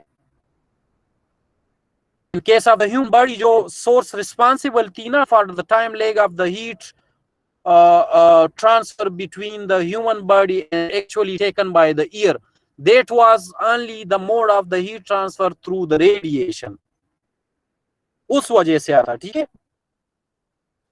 Yes sir, right sir. तो रेडिएशन से हीट ट्रांसफर जो होती है that is sensible heat actually, और जो उसमें उस केस में जो अभी हम डिस्कस कर रहे हैं, जो लाइटिंग सिस्टम से हीट मिलती है एयर को, that is also through the radiation and that is also the sensible heat transfer. तो टेम्परेचर बढ़ेगा उसका, ह्यूमिडिटी विल रिमेन अनअफेक्टेड। वो अगर स्टीम मिल रही है तो सिर्फ उसका सुपर हीटेड रीजन टेम्परेचर बढ़ जाएगा, ह्यूमिडिफाई नहीं होगा, तो जितनी ह्यूमिडिटी एयर की है वो वही रहेगी, that will remain unaffected. Right sir, thank समझ रहे हो? You. Yes sir. No, the load due to equipments and appliances. Equipment and appliances contribute to both sensible and latent internal loads. अगर आपने लेट से लैपटॉप लगाया हुआ है तो उससे सेंसिबल हीट ऐड होगी. अगर आपने कोई माइक्रोवेव ओवन लगाया हुआ है या कोई और लेट से काफी बना रहे हो या चाय रूम के अंदर आप बना रहे हैं, ठीक है, तो चाय बनाने में कुछ सेंसिबल हीट ऐड होगी, कुछ लेटेंट हीट ऐड होगी. अगर कोई इक्विपमेंट यूज कर रहे हो, लेट से लैपटॉप यूज कर रहे हो, तो उससे सिंपली सेंसिबल हीट ऐड होगी. तो एप्लियंस पर डिपेंड करता है कि कौन सा एप्लियंस आप कर रहे हो, ठीक है. तो दोनों भी हो सकते हैं लोड और सिंगल भी हो सकता है सेंसिबल पार्ट, ठीक है ना. तो एग्जैक्टली वही तरीका है कि इंस्टॉल वेटेज उसका कितना है वाट्स में, यूजेज फैक्टर कितना है और उसका CLF कितना है अगर सेंसिबल हीट है, ठीक है. और इसी तरह इंस्टॉल वाटेज उसका कितना है और लेटेंट हीट फ्रिक्शन उसका कितना है. जितना होगा उस हिसाब से आप उसके मल्टीप्लाई आप करेंगे, ठीक है. समझ रहे हो? Yes sir. अच्छा, cooling load factor for hooded equipments, ये उसका वो इक्विपमेंट्स का आ जाएगा, ठीक है. अच्छा, ये मुख्तलिफ इसमें गिवन है, मुझे भी नजर नहीं आ रहा, इसको फुल स्क्रीन पर मैं करता हूं शायद नजर आ जाए, ठीक है. मुख्तलिफ इक्विपमेंट्स के हीट गिवन है, ठीक है, सेंसिबल और लेटेंट और टोटल, और with hood and without hood उसकी कैपेसिटी गिवन है, ठीक है. और ये किस फॉर्म में है? BTUs में है. तो BTUs में अगर बाकी हीट्स आप वाट्स में ले रहे हैं तो उसको भी आप BTU पर आवर से आप वाट्स में कन्वर्ट करोगे, ठीक है.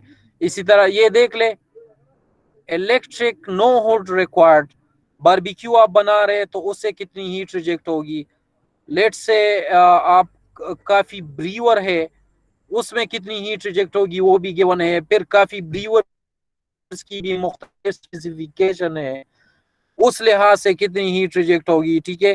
इसी तरह एक कुकर है, एक कुकर से कितनी हीट, अगर 12 एग्जॉस्ट में आप कुक कर रहे हो तो कितनी हीट रिजेक्ट होगी. तो हर एक के लिए पूरे एक लिस्ट गिवन है, ठीक है. इसी तरह यहाँ पर आप देख सकते हैं टोस्टर ऊपर लिखा है, टोस्टर में कितनी हीट रिजेक्ट होगी, तो हर उसकी डिटेल गिवन है. तो जो भी इक्विपमेंट आपको गिवन हो उस लिहाज से आप उसका हीट, उसमें अगर रूम के अंदर यूटिलाइज हो रहा है तो कितनी हीट रिजेक्ट कर रहा है वो आप फाइंड करोगे, ठीक है. समझ रहे हो या नहीं? Yes sir. मतलब ये है ना, आपको टेबल गिवन होगी, जो एप्लियंस रूम के अंदर लगा है उसका या टेबल गिवन होगा या आप ऑनलाइन सर्च कर लोगे कि इसकी वाट्स में इतनी एनर्जी कंजम्पशन है और यूजेज फैक्टर इसका कितना है, पूरे मतलब कितना यूज कर रहे हो, 1 घंटे के लिए यूज कर रहे हो, 2 लगे हैं उसमें से 1 यूज कर रहे हो तो यूजेज फैक्टर निकाल लोगे. CLF फैक्टर आप उसका इस टेबल से फाइंड कर लोगे. तो उस पूरे टाइम के अंदर जब यूज हो रहा था तो कितनी हीट रिजेक्ट करेगी वो आप कैलकुलेट कर सकते हैं, ठीक है. समझ रहे हो या नहीं? Yes sir. Hello sir table से देखना है बस, सही है सर, क्लियर है. हाँ, टेबल से आप लोगों ने देखना है, ठीक है. अच्छा, the fourth terms that is responsible for the internal cooling load is the cooling load due to stored food items, ठीक है. आप कमरे के अंदर आपने कोई फूड आइटम्स रखा हुआ है, ठीक है, उसका कितना लोड आएगा वो भी आप कैलकुलेट कर सकते हैं. ये actually cooling load of the जो वो होते हैं ना, कोल्ड स्टोरेजेस होते हैं, इसमें आप खुराक वगैरह रखते हैं या ड्रिंक्स रखते हैं या फूड आइटम्स रखते हैं, तो उसमें ये ज्यादा इंपॉर्टेंट होता है. लेट से आप किसी कमरे के अंदर आप लोगों ने कोई फूड आइटम रखा हुआ है, ठीक है, लेट से बनानास रखे हैं या एप्पल्स रखे हैं या कोई और जो रखे हैं, ठीक है, फ्रूट्स हैं. तो हर फ्रूट आइटम्स की अपनी जो है हीट रिजेक्शन होती है. कुछ फूड आइटम्स जो है वो रिस्पायर करते हैं, ठीक है, रिस्पायरेशन प्रोसेस होता है उसमें. तो रिस्पायरेशन के दौरान भी उसमें जो एनर्जी रिजेक्ट वो करते हैं वो आप लोगों ने फाइंड करनी होगी, ठीक है. इसके अलावा जब आप बाहर से फूड आइटम्स लाते हैं और रूम के अंदर रखते हैं तो उस फूड आइटम्स की टेम्परेचर और रूम के अंदर टेम्परेचर में डिफरेंस होता है, ठीक है। तो वो डिफरेंस आप लोगों ने फाइंड करना होगा। लेट से आप फूड का टेम्परेचर है, लेट से एप्पल्स आप ला रहे हैं और बाहर से ला रहे हैं, उस वक्त उसकी टेम्परेचर है 40 डिग्री सी, और रूम के अंदर आपने रख दिया, वो रूम की टेम्परेचर है ईयर की वो है 30 डिग्री सी।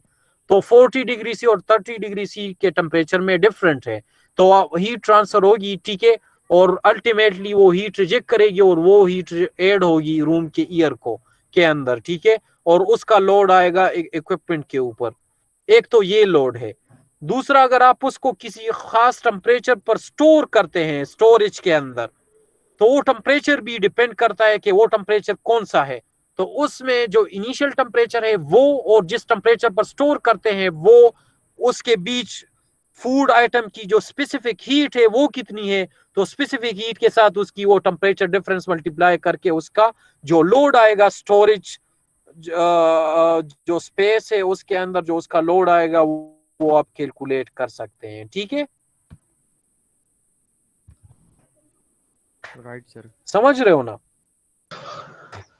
Yes sir. ये आप देख सकते हैं, जो एप्पल्स है ना उसको अगर 0 डिग्री सी पर आप स्टोर करना चाहते हैं ना, तो उसकी जो हीटिंग लोड आएगी joule per kg during the 24 hours time, 24 घंटों के दौरान, वो होगा 312 to up to 1560 watt joule per KG.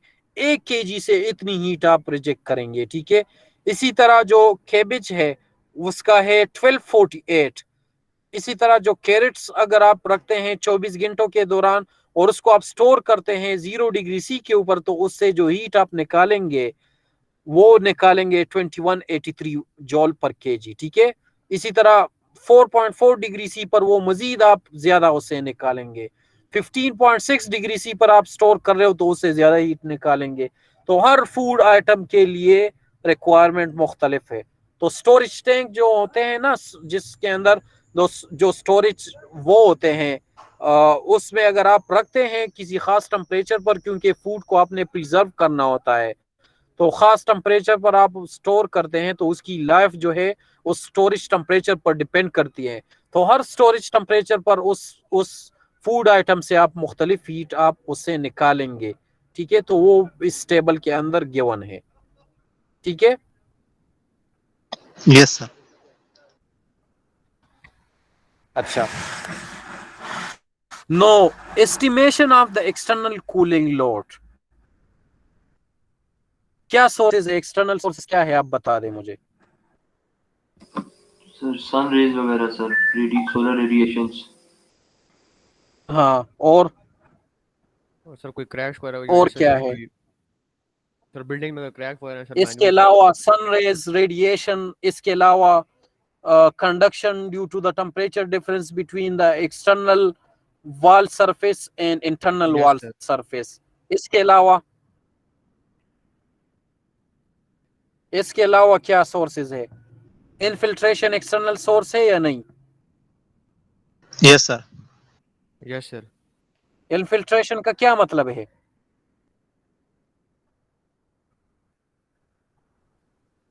What is infiltration?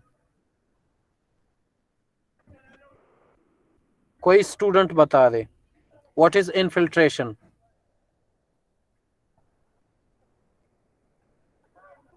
Hello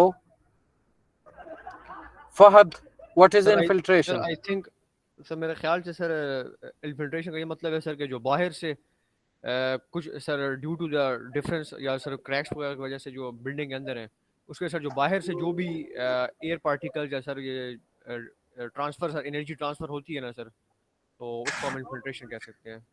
It's actually the air leakage from the room, sorry, from outside to the room। एक होती है ventilation जिसको intentionally आप लोग करते हैं, because it is required for keeping the indoor air quality, ठीक है, उसको maintain करने के लिए आप ventilation करते हो intentionally। तो जब ventilated air आती है रूम के अंदर या जो भी एयर बाहर से आती है, वो एयर रूम के अंदर जो मौजूद एयर होती है वो उस प्रॉपर्टी की एयर नहीं होती, उसकी प्रॉपर्टीज मुख्तलिफ होती है। तो जब बाहर से ईयर आएगी वो अनट्रीटेड ईयर होगी, उसको आपने रूम के ईयर के प्रॉपर्टीज पर लाने के लिए उसे आप हीट रिजेक्ट करेंगे। तो infiltration is the unintentional entry of the air from outside to the room, ठीक है ना। और वो क्रैक्स के जरिए या होल्स के जरिए, या जब आप खिड़की खोलते हैं या रोशनदार आप लोगों ने खुला छोड़ा है या दरवाजा आप खोलते हैं, तो air due to difference of temperature उन क्रैक्स से या थ्रू द पैसेज पाथवेज जब आप खोलते हैं खिड़की दरवाजा, उसके थ्रू अंदर आती है, ईयर लीक होती है, तो उससे जो लोड आता है वो एक्चुअली आपका कूलिंग लोड का हिस्सा बनता है। ये सना रशीद, ये कौन है? Outside university of engineering and technology, ये कोई स्टूडेंट है या?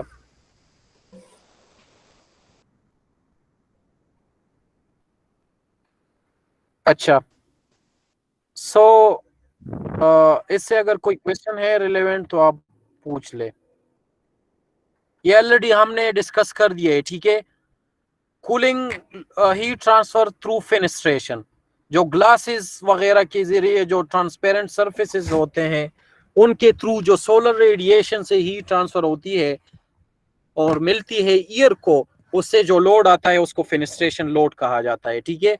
तो इससे डायरेक्टली सेंसिबल लोड मिलता है रूम को, ठीक है ना। तो जितना अनशेडेड एरिया होता है रूम का वो multiply by the sensible heat gain factor, ठीक है, क्योंकि sensible heat gain factor is the load पर स्क्वायर मीटर एरिया। तो एरिया अनशेडेड एरिया उसके साथ मल्टीप्लाई करोगे तो वो वाट्स पर मीटर स्क्वायर, जो नीचे मीटर स्क्वायर आएगा वो इस एरिया के साथ खत्म हो जाएगा। अगर ग्लास के ऊपर कोई शेडिंग कोफिशिएंट है तो वो शेडिंग कोफिशिएंट की जो वैल्यू है उससे जो हीट ट्रांसफर इफेक्ट होगी परसेंटेज वाइज वो भी आप मल्टीप्लाई कर दोगे। इसी तरह कूलिंग लोड फैक्टर उसका टेबल फॉर्म में गिवन होगा, तो वो मल्टीप्लाई करके आप पूरी की पूरी जो फेनेस्ट्रेशन लोड आएगी ईयर के ऊपर वो आप कैलकुलेट कर सकते हैं। ये ऑलरेडी हम डिस्कस कर चुके हैं प्रीवियस के अंदर। कोई क्वेश्चन है आप लोगों का तो आप पूछ ले।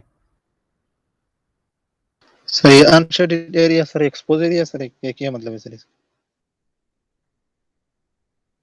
अनशेडेड एरिया समझने के लिए लास्ट टाइम जो हमने ओवरहैंग्स डिस्कस किए थे ना, उससे आपको समझ आ जाएगी। And for that I will open the previous lecture और उससे मैं थोड़ा सा आपको बता दूंगा कि शेड एरिया का क्या मतलब है। अच्छा, so let me present that lecture और उसमें देखते हैं फिर।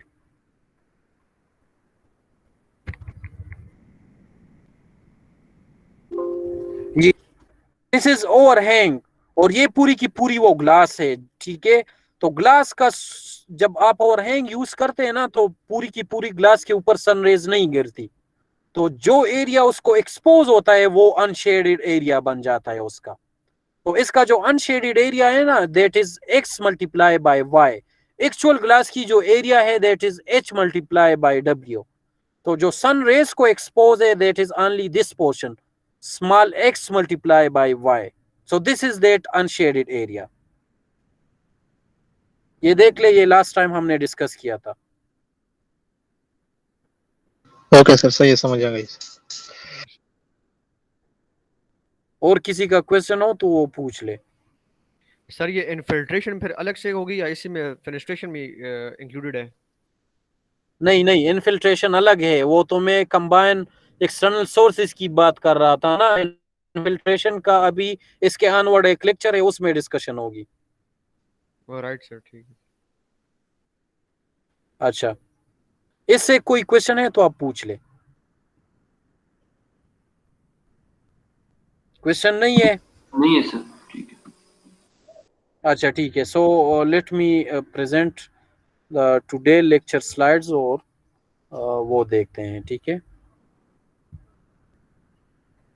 अच्छा, दूसरा इसका है कंटिन्यूअस फेनेस्ट्रेशन लोड।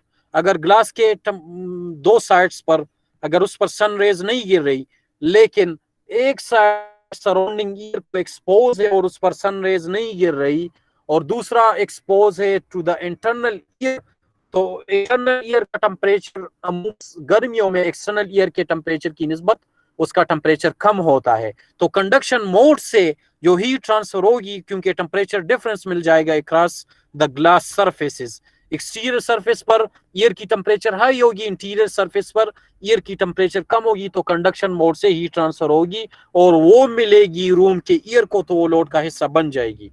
अगर डायरेक्टली सनलिट ग्लास है जिसके ऊपर सन रेज गिर रही है, तो फिर कंडक्शन मोड से हीट ट्रांसफर नहीं होगी due to the temperature difference between the surrounding air and the internal air, उससे कंडक्शन मोड से हीट ट्रांसफर नहीं होगी, क्योंकि जब ग्लास के ऊपर सन रेज गिरे तो वो कुछ रेडिएशन एब्जॉर्ब करेगी और उस एब्जॉर्ब रेडिएशन से बजाते खुद ग्लास का टेम्परेचर बढ़ जाएगा, और वो इतना बढ़ जाएगा कि उस ग्लास का जो मटेरियल का जो टेम्परेचर होगा वो सराउंडिंग ईयर की निस्बत उसका टेम्परेचर हाई हो जाएगा।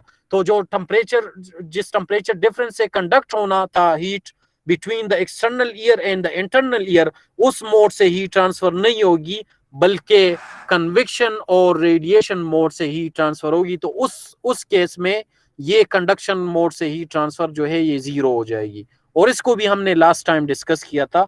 अगर आप लोगों ने रिकॉर्डिंग देखी है तो उसमें हमने इसकी डिस्कशन की थी।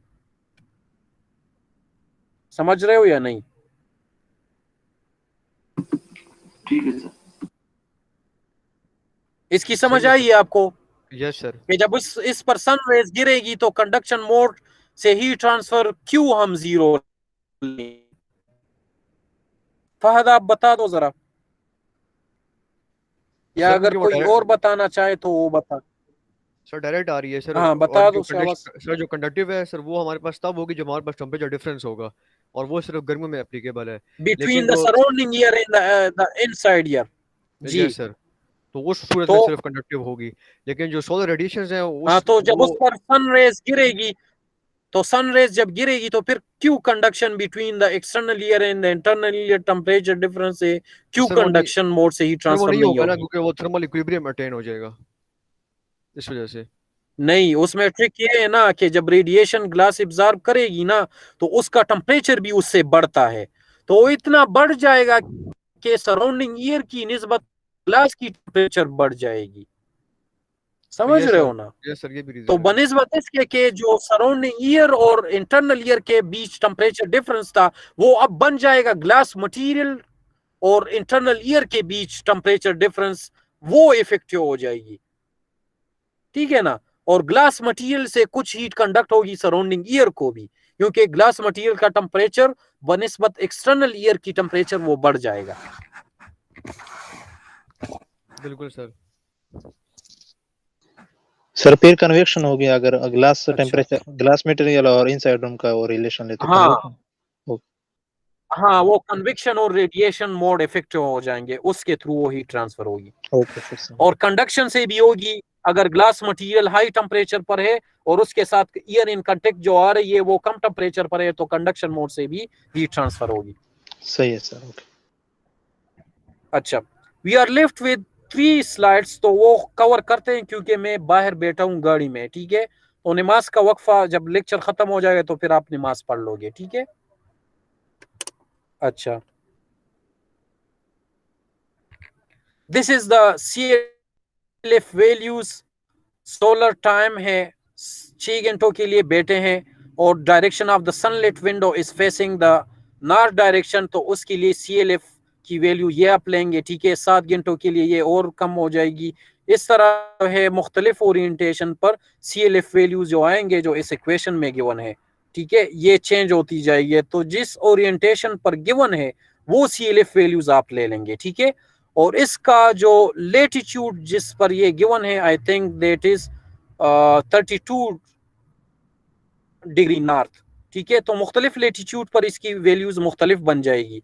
तो जिस लेटीट्यूड का मैं आपको दूंगा तो उसी निस्बत को टेबल भी बताऊंगा, टेबल आप लोग यूज करें। ठीक है, सही है ना? ठीक है। मतलब अगर ग्लास लगा हुआ है ना ईस्ट डायरेक्शन में या ईस्ट डायरेक्शन या साउथ ईस्ट डायरेक्शन में और सोलर टाइम है 6 घंटे का टाइम है, तो उस केस में जो CLF वैल्यू आप लेंगे उस ओरिएंटेशन के लिए वो वैल्यू आप पिक कर लोगे। ठीक है, यस सर, क्लियर है सर। ठीक है सर। अच्छा, नो जिसकी आप बात कर रहे थे कि infiltration, this is again the external source of the cooling load, और इनफिल्ट्रेशन का जो लोड आएगा ये वैल्यू है उसकी, ठीक है। सेंसिबल लोड की ये वैल्यू है, और ये लास्ट टाइम हमने डिस्कस किया था कि इसमें ये जो सीपीएम है ना, this is humid specific heat, और इसकी वैल्यू है 1.025। ये हमने साइकोमेट्रिक प्रोसेसेस जब हम डिस्कस कर रहे थे या साइकोमेट्री हम डिस्कस कर रहे थे, तो ये हमने इंथैल्पी से ये वैल्यू इसकी निकाली हुई थी। और ये लास्ट टाइम मैंने पेंट फाइल में डिस्कस किया था कि जो टोटल इंथैल्पी है ईयर की, उसका कुछ पोर्शन सेंसिबल पार्ट पर मुश्तमिल है, कुछ पोर्शन लेटेंट पार्ट पर मुश्तमिल है। तो उसको भी इनफिल्ट्रेटेड ईयर के अंदर जो लोड आएगा उसको भी दो हिस्सों में डिवाइड किया है, जो है तकसीम किया है, सेंसिबल पार्ट और लेटेंट पार्ट। तो सेंसिबल पार्ट से जो लोड आता है वो कितना है, और लेटेंट पार्ट से जो लोड आता है वो कितना है, वो इक्वेशन फॉर्म में इस तरह से आ जाएगी। इसमें जो HFG की वैल्यू है दैट इज 2501, और CPM की वैल्यू है दैट इज 1.025। तो अगर आपसे मैं कह दूं कि रूम जो है थर्मल कंफर्ट लेवल पर है, तो थर्मल कंफर्ट लेवल जो होता है that is 25 degree C temperature और 50% रिलेटिव ह्यूमिडिटी।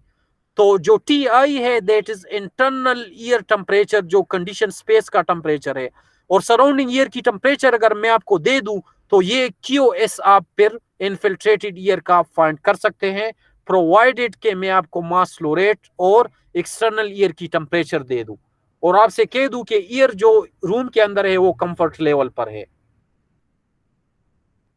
समझ रहे हो ना? कंफर्ट लेवल का क्या मतलब है कि ईयर की जो टेम्परेचर है दैट इज 25 डिग्री सी और relative humidity of the year is 50%।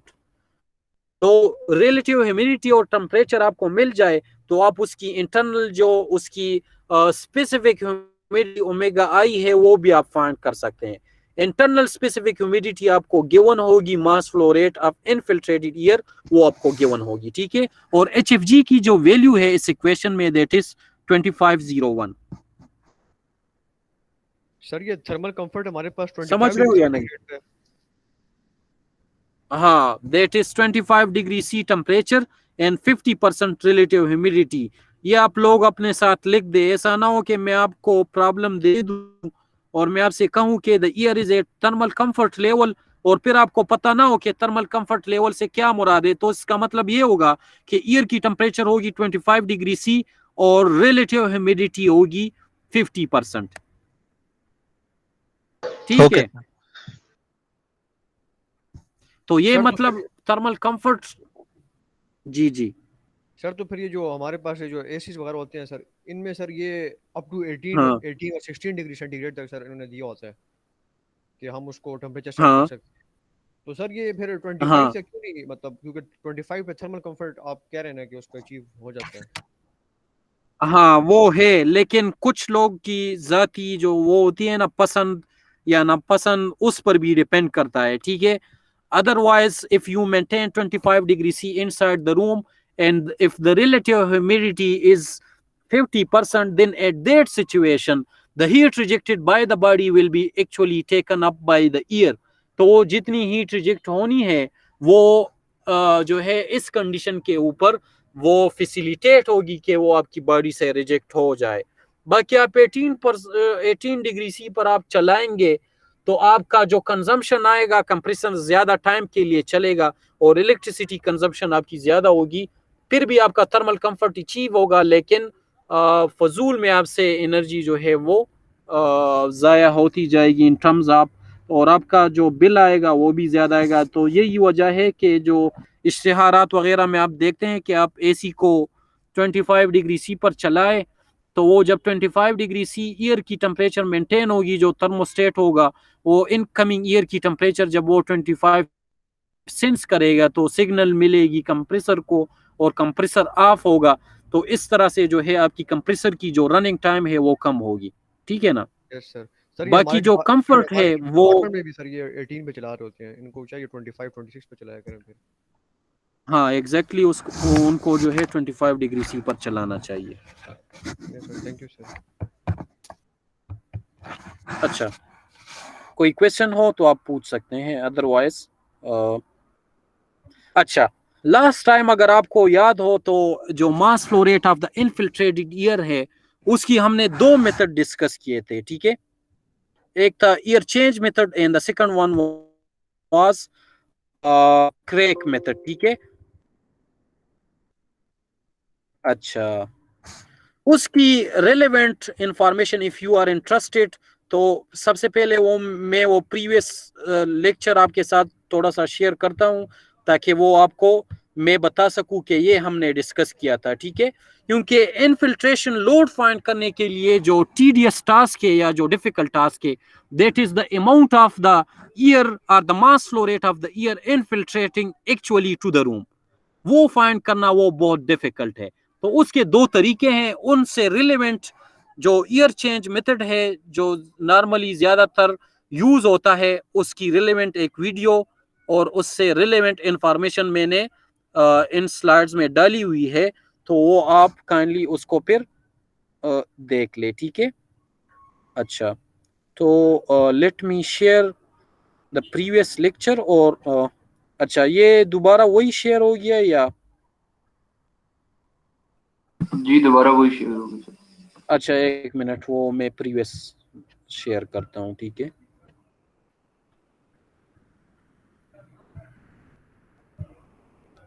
अच्छा, ये नया शेयर हो गया। जी सर हो गए। अच्छा, ये देख लेना, the uncontrolled entry of untreated outdoor air directly into the condition space is known as infiltration. अब इनफिल्ट्रेशन रेट फाइंड करने के लिए ACH एक मेथड है जिसको कहा जाता है year changes per hour. Year change per hour का क्या मतलब है? 1 ईयर चेंज पर आवर का मतलब ये है कि इतनी ईयर इनफिल्ट्रेट हो जाए कि रूम के अंदर जो एग्जिस्टिंग ईयर है वो रिप्लेस हो जाए न्यू ईयर से, तो हम कहते हैं कि 1 ACH ईयर चेंज हो गया है, ठीक है ना, पर आवर। 1 घंटे में अगर पूरी की पूरी ईयर रूम से जो एग्जिस्टिंग ईयर है वो निकाल ले और उसको फ्रेश ईयर से रिप्लेस कर दे तो इसको कहा जाता है 1 ACH, ठीक है। समझ रहे हो या नहीं?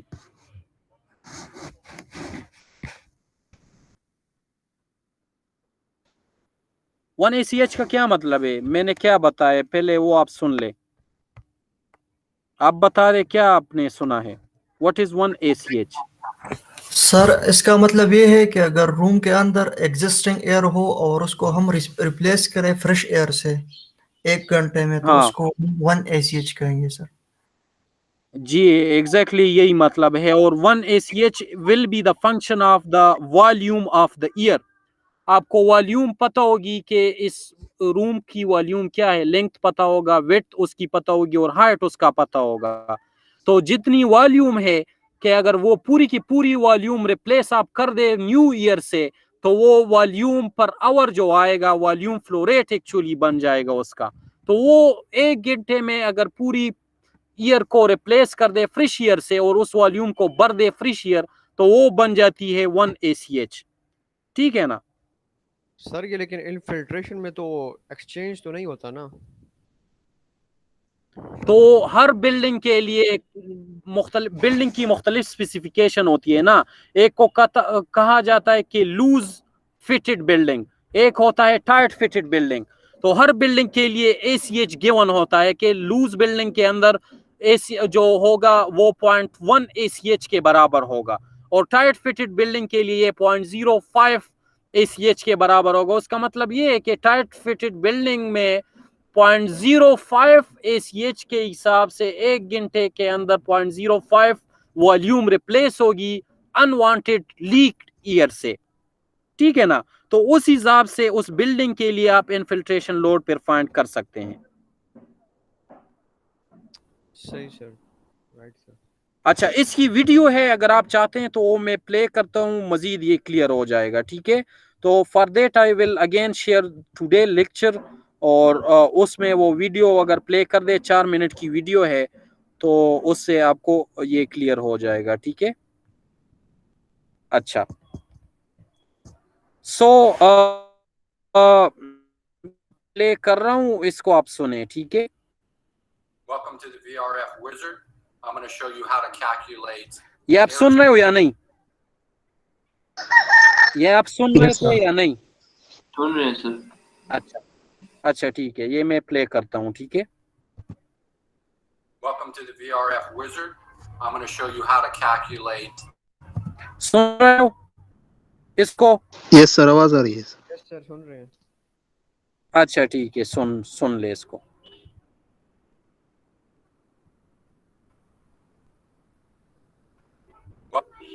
Welcome to the VRF Wizard.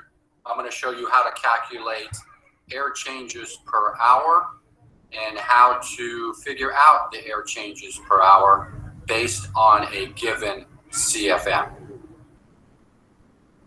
So you'll need to know how to do air changes per hour. If your code requires this for maybe bathrooms or definitely any hospital is going to have air change requirements for operating rooms and a lot of other rooms. So quickly here, air changes per hour is the number of times that the total air volume in the room or the space is completely removed and replaced in an hour. So how many air changes in an hour? So that would be one air change. If I took out all the air out of the room in an hour, and of course, when you take out air, it gets replaced with air. So if I take all the air in the room out of the room within 60 minutes, that's one air change in an hour. Now, if I want to calculate that, I would start by calculating volume of the room. That would be step one, calculate your volume. In this case, we got a 15 by 12 foot room by 9 foot high ceiling. So you want to go to the ceiling, not to the deck or the area below, only the space on which you're going to pull out the air. So in this case, this works out to be 1,620 cubic feet. So then step two would be to, if we assume that we're going to do 4 air changes, so we're going to do this 4 times in an hour. We're going to remove the air out of this room equivalent to 4 times its volume within an hour. So there's 2 air changes, 1,620 cubic feet for each time we exchange the air out, because that's the volume of the room. The volume of the room is 1,620 cubic feet. So every time we take out that volume in an hour, that's considered 1 air change. So if I'm doing 4 air changes, I'm going to remove that volume 4 times in 1 hour. So that's 4 air changes an hour. So step 2 then is to take your 4 air changes multiplied by the cubic feet of the room to get the total cubic feet of air that we need to remove in the hour. 4 air changes an hour is equivalent to 6,480 cubic feet for this volume of room. That's 4 times the volume. Step 3, determine the CFM, which is cubic feet per minute. So everything we've done so far has been per hour. Air changes in an hour. Now we got to get that down to the minute. So to do that, of course, we're going to divide by 60. So the calculation's right here. CFM, that's equivalent to 4 air changes an hour. Take the air changes times the volume, which we already did, and then all you do is divide it by 60. So here's our volume, That's for 4 times the volume of the room because we're doing 4 air changes, but that's an hour. So we can divide by 60 minutes in an hour into order to get our CFM. In this case, it's 108 CFM, which is equivalent to 4 air changes an hour for this size room. Now, if we had to work backwards and we knew the CFM of the room, but we didn't know how many air changes it was, we can determine how many air changes in an hour a certain CFM is worth based on this formula here. So working with the same numbers, we take the 108 CFM, multiply it by 60 minutes in an hour, and divide it by the volume will tell us the air changes. And that's the formula for working backwards if you know the CFM of the room and you're trying to determine whether or not it's enough air changes per hour. So you can work it either way, forwards or backwards, the formula works the same. So hope you learned something, and we hope you subscribe.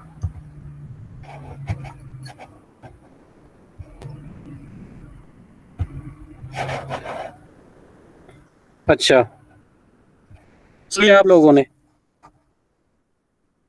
Hello yes sir.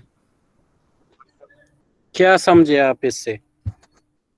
Sir इसकी point 2 समझ नहीं आया sir. सबसे पहले तो इसने क्या है कैलकुलेट वॉल्यूम, और फिर जो पॉइंट 2 का है कि हाँ। 4 को मल्टीप्लाई किया सर, वो उसकी समझ नहीं आई क्योंकि सर वीडियो शो नहीं हो रही। वो उसने कंसीडर किया है ना कि अगर 4 ईयर चेंजेस हो तो 4 ईयर चेंज, 1 ईयर चेंज का मतलब ये है कि एक पूरी वॉल्यूम जो है 1 घंटे में रिप्लेस हो गई है, तो 4 ईयर चेंजेस आप उसके साथ 4 मल्टीप्लाई कर लोगे ना, तो उससे उसकी वैल्यू आ जाएगी कि मतलब वॉल्यूम पर आवर कितना टाइम लेता है टोटल वॉल्यूम। सर 4 और 4 ईयर चेंज का क्या मतलब होगा कि 4 टाइम वो वॉल्यूम रिप्लेस हो गया है 1 घंटे के अंदर, ठीक है ना, या उसका वॉल्यूम फ्लो रेट आ जाएगा ईयर का, राइट ईयर की वॉल्यूम फ्लो रेट आ जाएगी ना, उस flow rate volume flow rate के साथ आप उसकी डेंसिटी मल्टीप्लाई कर दोगे, तो जो एम डॉट है स्लाइड में जो मैं आपको बता रहा हूं वो आप उससे कैलकुलेट कर दोगे।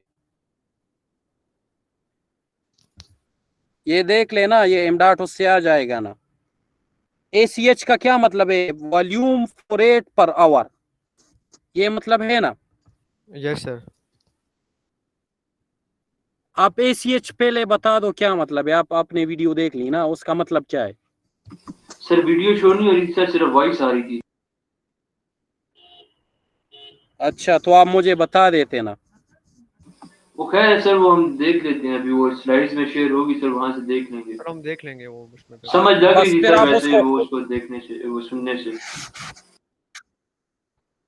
ठीक है, सही है, आप फिर मुझे बता दे दोबारा, ठीक है, या आप खुद देख ले, उसमें वो पूरी वीडियोस भी गिवन है, वो कैलकुलेशन जो कर रहे हैं वो भी गिवन है, ठीक है।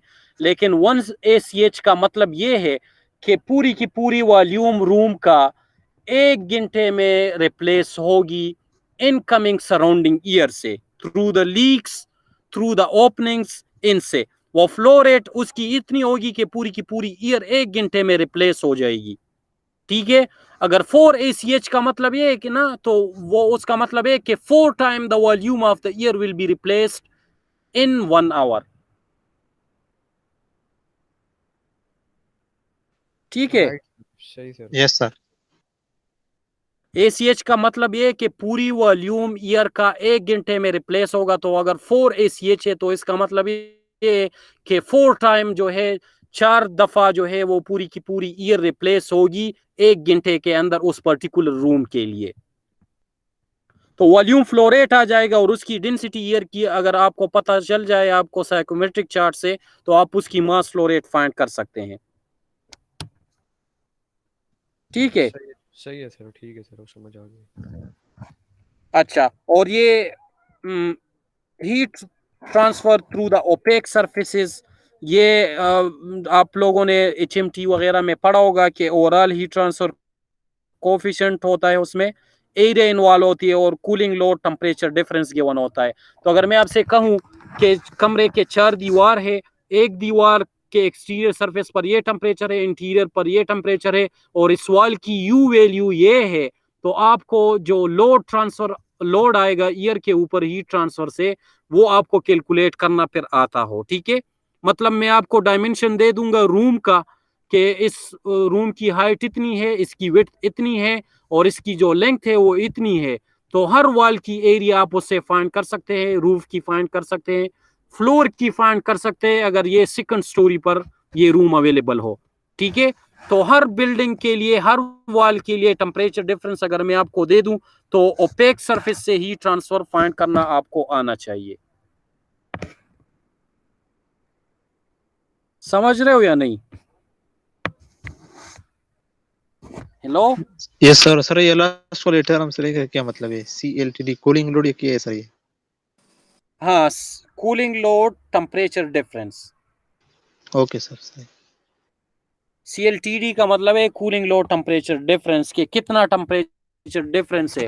मतलब एक दीवार है ना, रूम का एक दीवार होगा, उसका एक्सटीरियर सरफेस जो है किसी टेम्परेचर पर होगा और इंटीरियर सरफेस जो जिसके साथ इंटीरियर ईयर इन कांटेक्ट है वो किसी टेम्परेचर पर होगा। तो इससे जो हीट कंडक्ट होगी या ओवरऑल हीट ट्रांसफर जो इससे कन्वेक्शन मोड से होगी, ठीक है, वो पूरा का पूरा यू में रिफ्लेक्ट हो जाएगा, ओवरऑल हीट ट्रांसफर कोएफिशिएंट में रिफ्लेक्ट हो जाएगा।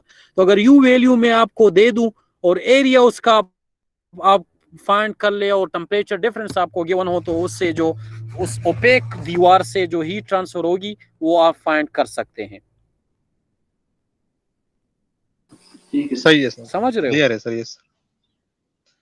अच्छा, और मिसलिनियस लोड्स में जो चीज़ें अभी तक हमने डिस्कस कर दी, और वो मतलब लेट्स से एयर कंडीशनिंग के अंदर जो फैन यूज़ होता है या सेंट्रलाइज एयर कंडीशनिंग में जो एयर हैंडलिंग यूनिट के अंदर फैन यूज़ होता है, उससे भी हीट जो है वो एड अप हो सकती है इनकमिंग एयर के साथ। इसी तरह जो सेंट्रलाइज एयर कंडीशनिंग में जो ट्यूब्स होते हैं जिसमें एयर फ्लो करती है, उन ट्यूब्स को भी एक्सटर्नल एयर से हीट मिल सकती है, तो वो मिसलिनियस लोड्स में जो है वो एड अप हो जाएगी। तो अगर इस तरह की कोई और सोर्सेज भी है लोड के, वो भी आप ऐड करोगे और उसके बाद भी जब ये पूरे लोड आप कैलकुलेट कर दोगे तो उसके साथ एक सेफ्टी फैक्टर के लिए आप कुछ एक्स्ट्रा लोड भी आप ऐड करेंगे, ताकि आप जो डिज़ाइन कैपेसिटी आपके पास आएगी वो डिज़ाइन कैपेसिटी आपके उस पूरे रूम के लोड को जो है कवर कर सके। ऐसा ना हो कि आप थोड़ी बहुत लोड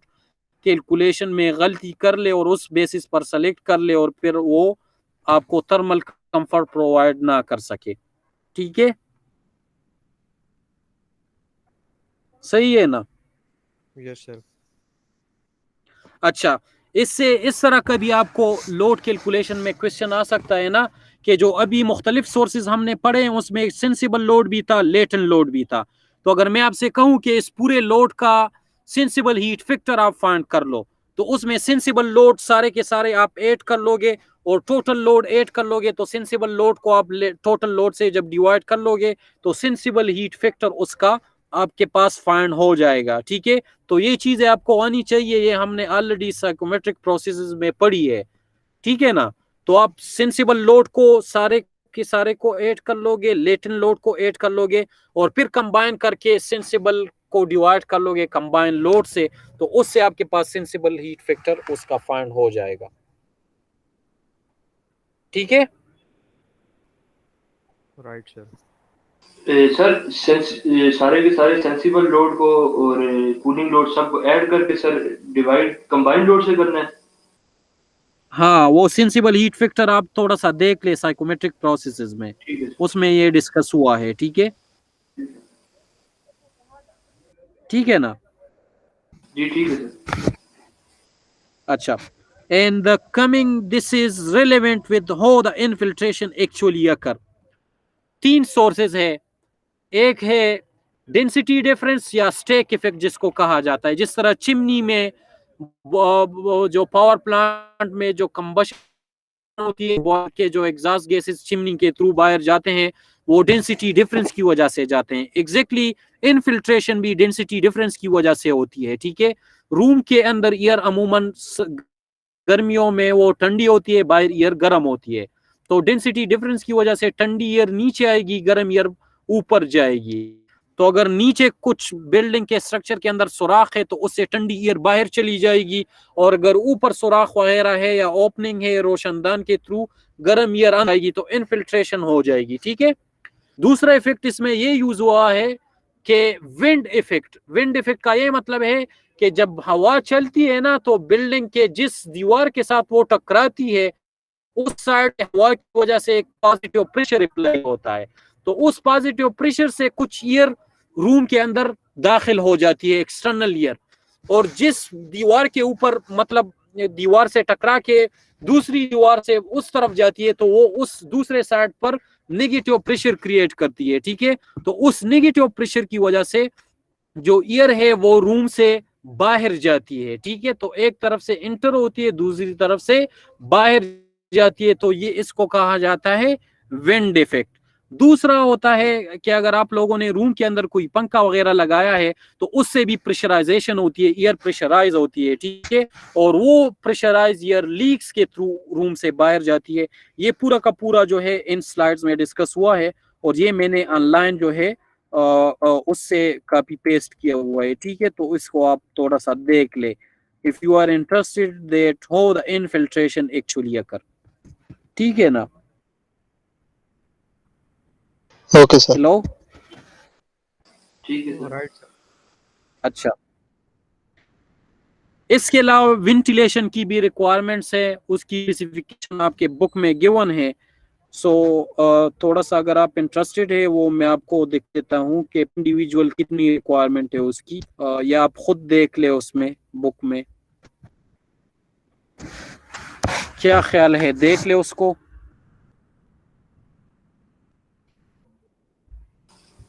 सर अगर ये लोड कैलकुलेशन के ऊपर सर कोई एग्जांपल अगर दिखा दें सर।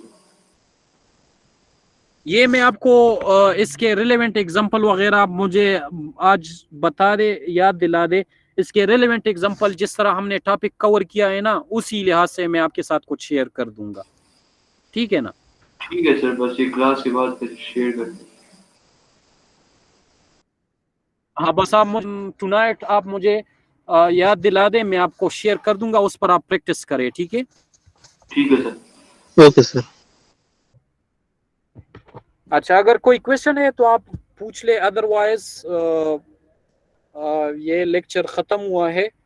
तो अगर लेक्चर से रिलेवेंट क्वेश्चन है तो आप पूछ ले ताकि मैं ये रिकॉर्डिंग पे ऑफ कर दूं। ठीक है सर जब ये हम लोग डिजाइन करेंगे सर तो लोड कैलकुलेशंस पहले जी हम जी सारी कैलकुलेट कर लेंगे सर। एंड पे फिर हम इसको हाँ 3.5 किलोवाट पे वो डिवाइड करेंगे ताकि हमारे पास टनेज कैपेसिटी आ जाए। हाँ 3.5167 किलोवाट्स इज 1 टन कैपेसिटी। तो उस रिलेशन को यूज करके अगर आपके पास यूनिट्स आए हैं ना वाट्स में टोटल, तो उसको उस फैक्टर से डिवाइड करके आपके पास टोटल टनेज कैपेसिटी आ जाएगी। सर ये एट द एंड जो है जो टोटल निकालेंगे हम सर, ये सारे के सारे लोड्स को ऐड करने के बाद जो उससे डिवाइड करेंगे। हाँ, आपने अगर सेंसिबल हीट फैक्टर करना है ना तो सेंसिबल और लेटेंट सेपरेट करोगे और फिर दोनों को ऐड करोगे तो टोटल ही लोड आएगा। ठीक है। आपने जो टनेज कैपेसिटी निकालनी है वो आपके टोटल लोड से निकलेगी। ठीक है ना। ठीक है सर। जब टोटल सोर्सेज, जितने सोर्सेज आपको गिवन हो कि लाइटिंग है उसके अंदर एप्लियंस कोई गिवन है, और इसके अलावा ओपेक सरफेस से दीवार की जो मतलब वो पैरामीटर आपको गिवन हो कि एक्सटर्नल टेम्परेचर ये है, इंटरनल ये है। ठीक है। फेनेस्ट्रेशन से इतनी मिल रही है, ये सारे आप ऐड कर लोगे तो टोटल हीट जो है आप ऐड कर लोगे। ठीक है। और उसको फिर आपने 3.5167 से डिवाइड करना है, उससे उसकी टनेज जो रिक्वायर्ड लोड है वो उस टनेज फॉर्म में आ जाएगी कि इतनी टनेज कैपेसिटी इसके लिए रिक्वायर्ड है। Right sir. ठीक है सर। सर ये मिसलेनियस लोड का सर रिपीट कर रहा है सर थोड़ा। मिसलिनियस लोड का ये है कि जितने सोर्सेज हमने पढ़े हैं ना, अगर इसके अलावा भी कोई चीज कंट्रीब्यूट कर रही है लोड में तो वो भी इसमें आप शामिल करोगे। ठीक है। लेकिन सर वो तो हम ऑलरेडी वो कर चुके हैं ना, मतलब कि इंटरनल एक्सटर्नली और मुख्तलिफ चीज। तो सर इसके एग्जांपल कोई हो सकते हैं, मतलब कि एग्जांपल दे दे के। एग्जाम्पल इसकी क्या मतलब ये है कि लेट से कोई मतलब आपने वेंटिलेशन का थोड़ा बहुत कुछ छोड़ा है ना, इसके अलावा कोई और सोर्स जो अभी हमने डिस्कस नहीं की, आप थोड़ा सा सोच ले कि कौन सी ऐसी सोर्स है जिससे ये हीट जो है रूम के अंदर एड अप हो सकती है, तो वो आपका मिसलिनियस में आ जाएगा, ठीक है ना। ओके सर, हम ये कह सकते हैं कि जो इलेक्ट्रिकल वायर्स वायरिंग लगी हुई है रूम में सर, उससे जो हीट निकली है। हाँ एग्जैक्टली, ये चीजें उसमें आ सकती है, ठीक है। लेट्स से कोई और मतलब ऐसी सोर्स ना कि जिसको आपने कंसीडर नहीं किया है कैलकुलेशन में, वो आपका मिसलिनियस लोड बन जाएगा। तो कुछ सेफ्टी फैक्टर आप उसमें इंटेंशनली इनकॉर्पोरेट करते हैं, क्योंकि जो आप लोड कैलकुलेट करेंगे ना वो 100% एक्यूरेट नहीं होगी। तो to be on the safe side आप उसमें मतलब +1 या +2 इस अमाउंट से कुछ लोड आप उसमें ऐड करते हैं, ताकि मतलब अगर वो आपने कुछ पोर्शन मिस भी किया हो ना, वो उसमें कवर हो जाएगा। ओके सर, क्लियर है, थैंक यू सर।